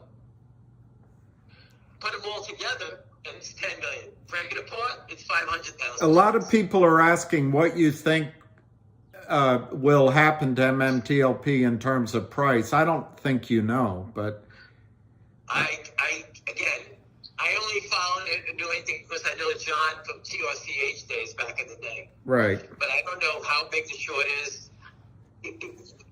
I studied every day, every share that traded in GTII for 2 years right, straight. right, I reported it, and we had a conference call every day at 3:30, 7 days a week. I did it, right, and and the reason I had conference calls at 3:30 because when the stock wasn't trading a lot of volume, we can identify the Kramer's sales in real time, and we always caught them manipulating at the end of the day at 3:30. Now, Bill was nice enough on Friday. I had a friend of mine that bought 75,000 in the close, and he was paying up to 120 for it. As soon as he finished, William, what was the last two trades? The last two trades were 100 shares with I think 10 seconds to go and maybe 7 seconds to go, down a penny. So that's the manipulation that we wanted to identify and teach everyone on our calls. And we started our calls, we had 100 people, 200 people. And on the weekends, I would have 400 people. Now I have 7,000 people that I taught and understand the manipulation. And I'm not telling you to... So that's your angle. That's what you're after. Followers. But I want you to understand it because you'll see the same patterns in every name you're in. It's the same thing. It doesn't change. It's the same story. But all we've done is we educated and documented everything they ever said and done. So in MMTLP, can you end up with zero? No. Yeah. Okay. Yeah. I've heard stories that the new company, the shares you're supposed to get shares in, is very valuable. Yeah. Yeah. But apparently they have two extra shares for every one real share. So that's why. So you sit there and say, how could you end with zero, right? Right. So go to GTII, which doesn't have the value that MMTL, whatever they have. I don't know what it is. Right. Give out $1,000 coupon. Hey, E-Trade, give me my $1,000 coupon for each share that I own. Right. Is that valuable now? It's $1,000, right? Right. So whether you like it or not, E-Trade, you owe me $1,000 for each coupon. Since you can't get mine, it doesn't trade. Where's my coupon? So we're forcing the issue. We're putting an intrinsic value on it and saying, okay, E-Trade, F you, give me my $1,000 per share. Right. And if you don't like it, we're going to do another one. And keep sticking it down their throats until they choke. So we're fighting the brokerage firms to go after the criminals. The criminals are just hitting a sell button. You know, these guys are doing it from offshore. They don't care. The government has. You heard what Wes Christian said. I think John Burtis said it. He called Finman. There was 2 million shares short of one of his stocks. And they moved it offshore. And Finman goes, well, we don't monitor it anymore. The DTC doesn't help shorts. No, the DTC, all they do, for example, let's say I own 1 million shares. I own the whole float, 1 million shares. Right. You go to the marketplace and you buy 1 million shares. Right. The DTC says we have to settle this transaction, even though the shares are not there. Right. The DTC has a process they call the stock borrow program. They'll take my 1 million shares and lend it to you to settle your 1 million shares. The DTC will then say, we settled William's shares of 1 million shares that he bought. We settled it. Right. If your cousin buys 1 million shares, they'll take the shares that they borrowed from me, they'll lend it from you to your cousin. Right. The stock borrow program is kiting shares internally at the DTC, but they do it to settle the trade so that the system keeps moving on. Okay. Now, the problem is if I own 1 million, where is your millionth house? Where is your cousin's house at? E-Trade or Ameritrade?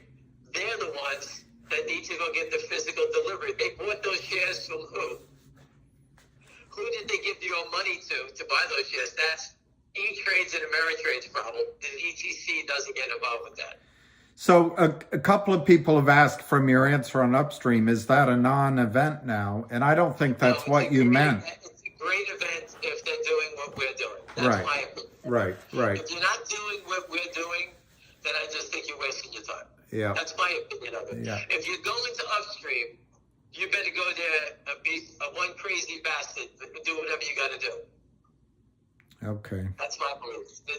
Going there is like saying, you're saying to the SEC, F you, we're going to do what we have to do here, screw you, and we're going to expose the system. It's not there to go park your stock out there to do some stupid transactions. Right. So I don't know if there's any more questions that are on anyone's head. I don't. I'll give you this. This is a thought. What if GTI explodes? Yes. All right. Okay. Which I think is a great possibility. Okay. It looks ready to go. There's the 800 deal coming up, Upstream. There's a lot of stuff coming up. Yep. Okay? Let's say it explodes. GTI and CRT are talking about a merger.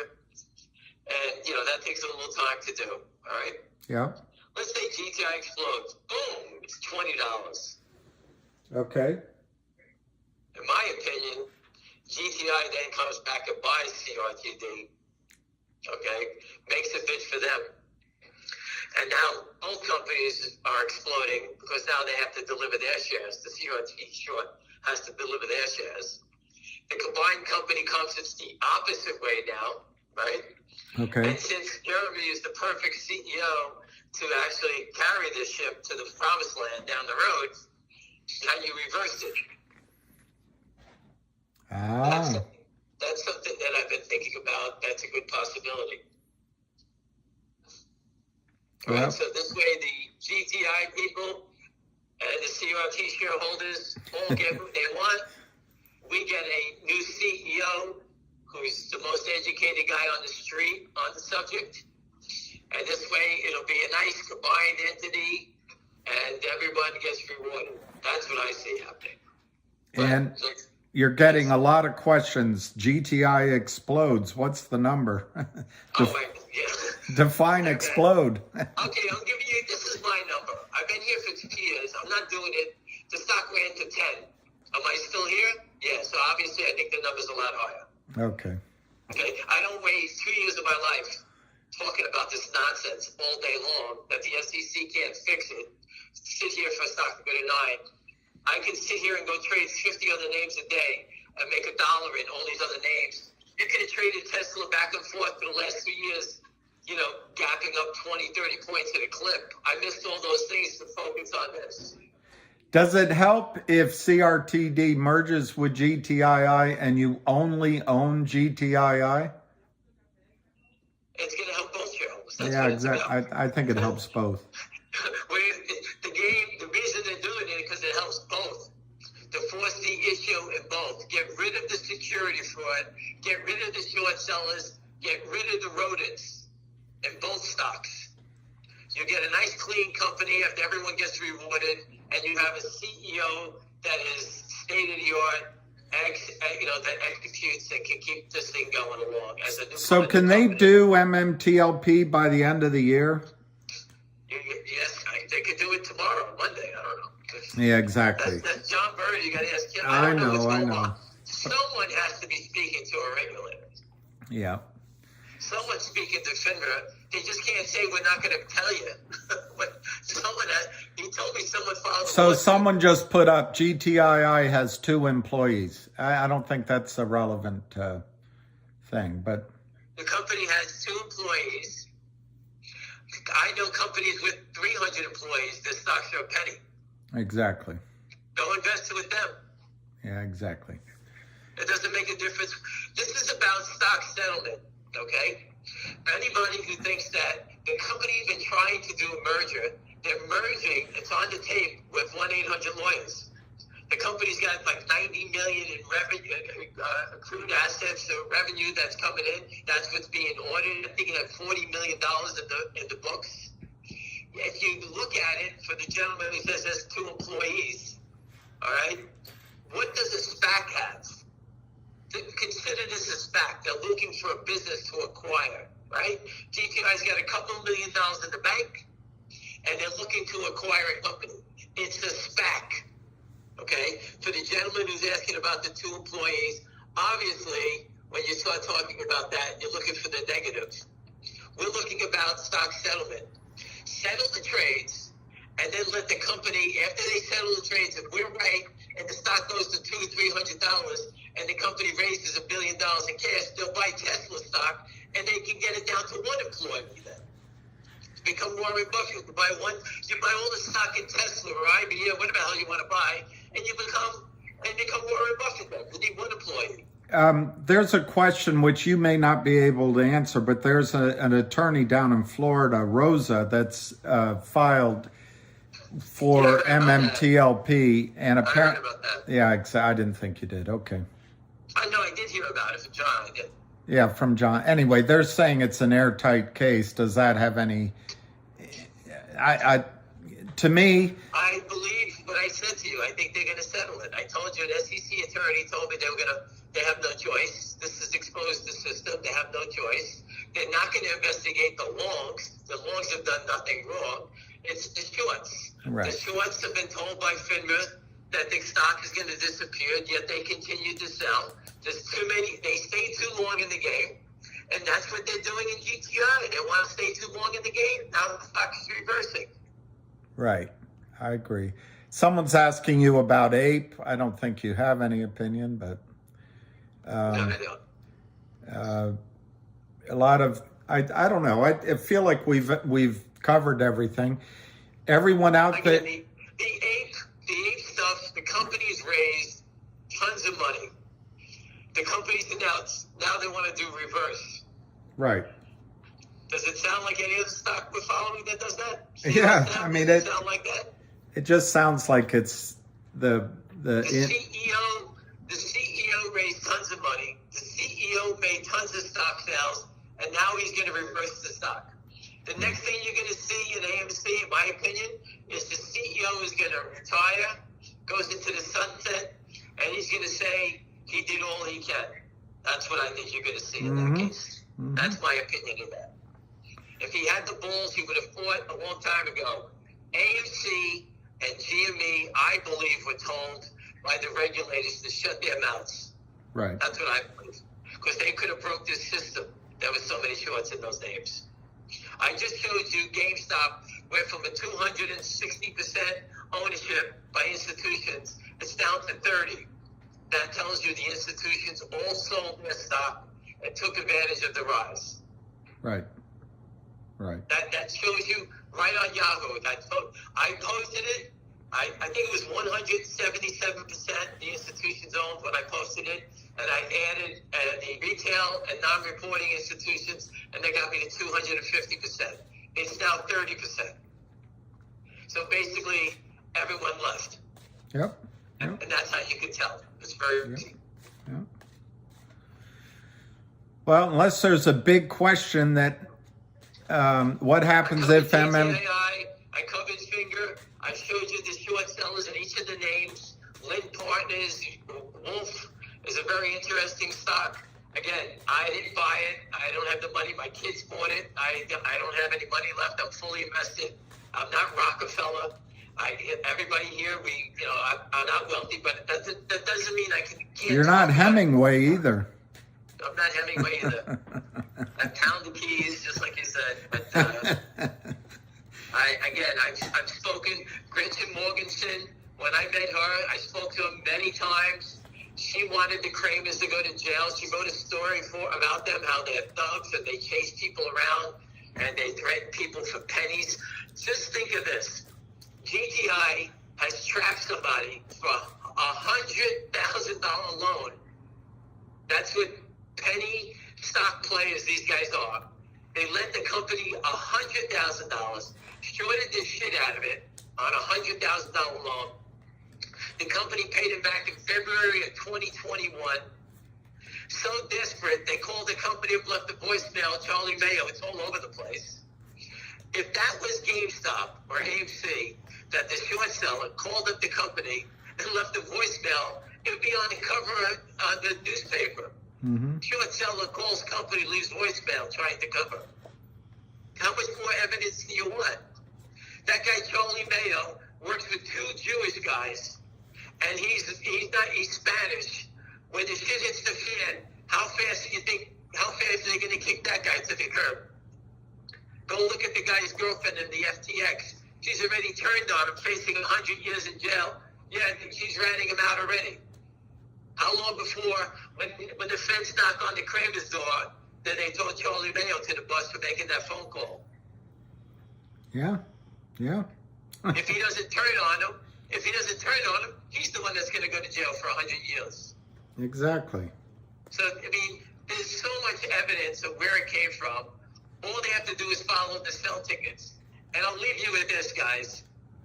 Recently, there was a story about these guys that were pumping, dumping stocks, right? Yeah. Isn't it funny how the SEC followed the sell tickets all back to those people? Yet we yell every day, follow the sell tickets of the naked short sellers. And it's like yelling. It's like we're yelling in the Grand Canyon. No one ever hears anything. Yep. And all they have to do is follow the sell tickets. They showed you that if you follow the sell tickets, you always find the money, right? Right. Maybe they are doing it. Maybe it just takes a little time. I believe they're trying to get the whole network. Right. This is very big, and I think that they're trying to get the whole network, and they're going to get them all. This is coming to an end. The naked short run is coming to an end. GameStop, AMC exposed the holes in the ship. MMTLP is basically destroying them. Remember, the longs trapped. Not only the longs are trapped, the shorts are trapped. And when the SEC investigates it, they're going to say, well, we can't investigate the longs. All they did was buy the stock. So let's follow the sell tickets and who sold all these shares. And that's going to be the killer. And one by one, they're going to grab these guys. How could you sell 20 million shares of a stock that's got 10 million shares? And each guy did this, so I don't know who it is. And once they grab them, they're going to say, okay, what else do you do at this firm? And the investigation is going to spread further. The DOJ said a year ago that they were investigating short sellers. That's not going away. I met with the FBI. I told everyone, and anybody knew this, when I got death threats, I went to the FBI. And I sat down with the guy, and this guy was a nasty MF. And he told me to my face, goes, we're going to look into this, but we're not here to we're not going to find them. We're here to throw them in jail. He says, do you have any problem with that? I said, nope. And this guy was nasty. And I mean, I was giving him information, and he was nasty to me. So these guys mean business. And when they do it, they investigate. It takes a long time. Believe me, I wanted this over a year ago. We've been yelling about this. We put the truck in the lobby of the SEC, the DTC, FINRA, Fox, CNBC, Bloomberg. I can't remember all the places the truck's been. Yeah. Everywhere. Washington Post. The Washington Post, the Gibson Dunn's office, FINRA's office in D.C., everywhere. Every building in D.C. has a camera. If there's a truck parked outside of your building, trust me, there's a camera, and they're reading the signs where we are exposing whoever it is. And I guarantee you, they said, who are these people yapping about? Who are they talking about? And they probably hand it over to the criminal department saying, hey, go figure out who these guys are telling us to look into. They just didn't close their shades. We had the DOJ, the FBI. I can't remember all the places we had to sit the truck. In the lobby of the SEC lobby. Right? CNBC knows about us. They chased us. They wanted to chase us away. Right, Bill? Yeah. But Newsday came out. They wanted to chase it away. Everywhere. Several people have asked it, are we bringing too much attention, so that's why the squeeze hasn't happened? I don't think so, but... Listen, the only thing I haven't done is light myself on fire like a guy in Vietnam and then blow my brains out. Don't do And that. I'm doing it for the only reason I'm doing it is that this comes very easy to me. Right. I'm actually, when I'm talking to you, I'm writing a new hit song on my other hand. What's your new hit song? I'm just saying that I have all the knowledge from all the stories for 23 years. If you just press the button like a jukebox, I can change the channel in a second. Pick a song and I can Do you go know on to the next one. E17? No, just kidding. Yeah, that's the United Airlines story. I can tell you all of them. United Airlines, D'Andron. I remember that story. I remember the Volkswagen squeeze. I was there when Stevie Cohen lost. I think he lost it. I think the group lost $25 billion in that short squeeze. God. I was around all those people when this stuff happened. I know it like the back of my hand. I've seen it. I know how they think. I know how they panic. Those are real short sellers. We have guys that are shorting stocks like kamikazes. They're going to walk away. We call it on Wall Street, the term for all the retail investors is a DK, dog king. That means you don't know the trade. So when they call them up, the broker's going to say, hey, you owe me 10 million shares of this stock. He goes, I don't know it. I don't know what it is. It's not my trade. That's what they're going to say. They shrug their shoulders. It's not mine. You got the wrong guy. So imagine then the selling stops and the brokerage firm covers it in the error account. Imagine how high it goes. This is how it works. E-Trade's going to say, hey, some guy owes me 10 million shares of stock. We called them up. They didn't deliver it. Or we forced the issue with the coupon. Right. E-Trade goes to the market and they buy 10 million shares. And they buy it until they can't stand it anymore. And they buy it and it's $100. Right? Right. And they lose $1 billion. E-Trade then takes it. It's a due bill, DUE, and they submit it to the prime broker of the guy who controls the short. Right. E-Trade will send over the bill. You owe me $1 billion. The prime broker owes the bill. E-Trade doesn't want to get to that level at some point because if the prime broker goes belly up, it'll have them in litigation for a long time and ties up their capital. Right. But they're all liable for it. So that's what sometimes makes the case go faster.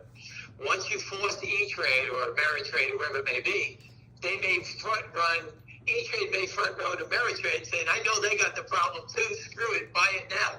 Exactly. I'd rather make my new bill $500 million and let these guys go try to get $1 billion out of these characters. Exactly. And that's why we're forcing the issue. Dividends force the issue. Go read Dole Foods, D-O-L-E, the pineapple company. Dole Foods has too many shares. It's right on, go Google it, it's on Bloomberg. It exposed this system over a dividend. The company went private, gave out a $2.75 dividend. Shareholders of record had to show their statement, and you got the $2.75. There were 36 million shares in the company when it went private. When they paid the $2.75 out to everybody, 49 million showed up. There were 13 million extra shareholders in the system. The CEO of Dole Foods says, I'm not paying the 13 million people $2.75. I only have 36 million shares. Who the hell are these people? Yeah. And that's because of a special dividend. That's what I've been yelling about for years.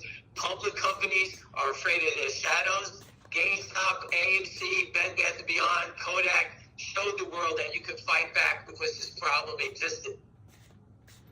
No one ever fought back. Trust me, I spoke to companies XXII, VUZI, KOPN, SEED, this one, that one. I spoke to OPK, CUEN. I spoke to all these people. Everyone's afraid of their shadows. Yep. But if you don't fight back, look where your stocks are. And again, it doesn't make a difference if you have one employee in a company. Stock settlement is the problem, nothing else. Right. If you settle my stock and it goes up, I can raise money like COSM has $30 million in the bank now. I had no money, now it's got $30 million. But what's the guy going to talk about now, the CEO? My company is great. I got $30 million in the bank. See you in 3 years. That's what he's going to say. Exactly. Exactly. Anyway, listen, everyone, have a great holiday, and we'll see you next week when I get out of prison. You're the... you mean Twitter prison. Twitter prison, that's it. Yeah. All right. Listen, going to jail will be easier than doing this all day. All right, Ham. We really appreciate it. Thank you, everyone. Merry Have a great Christmas. holiday. Merry Christmas. Thank you. All right. Thank Bye. you. Bye. All right, guys. I'm gonna end it because it looks like we've been talking for a while.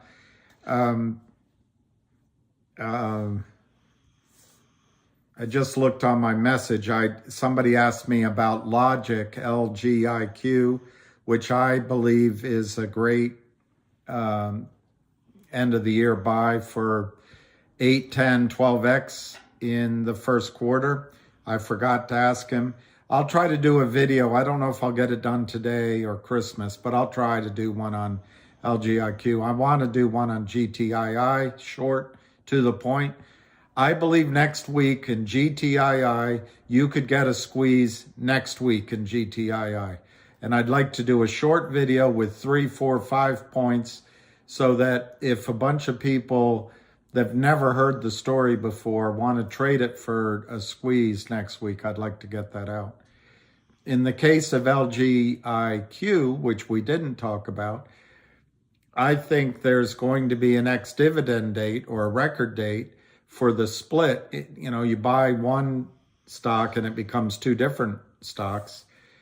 I think that's coming up soon. And with the tax loss season coming to an end, I think the next 3-4 days of trading is a good time to buy LGIQ. And I'll try to do a video on that. I don't know what else I'll do a video on. No, the market's closed on Monday. I think we've just been on for so long. It's hard to stay focused. So there's a space call the 26th at 4 p.m. for MMTLP. I'll try to be on it. The only limit I have is I don't know how to get in it, but I'm sure I'll figure it out by then. And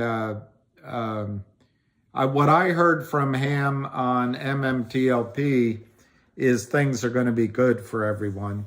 And my interpretation of GTII from Ham is the number is just look up. So everyone, Merry Christmas, Eddie Eagle, thank you. Merry Christmas to everybody. Happy holidays to everybody. And as Nancy Pelosi says, what did she say? Schwanza? Anyway, happy Kwanzaa as well. But anyway, for everyone, the best of the holidays and peace for everyone. So happy holidays, exactly. So peace to everyone, love to everyone, joy and good tidings to everyone.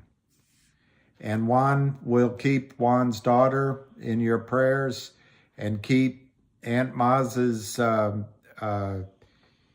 niece.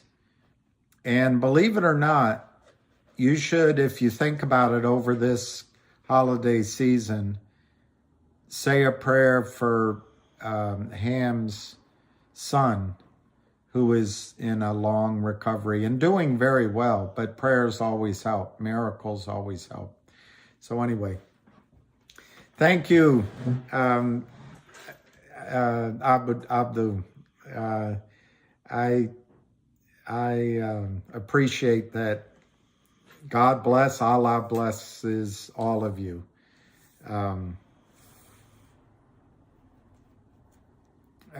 it'd be nice if he blesses me, but I hope he blesses all of you. Anyway, peace.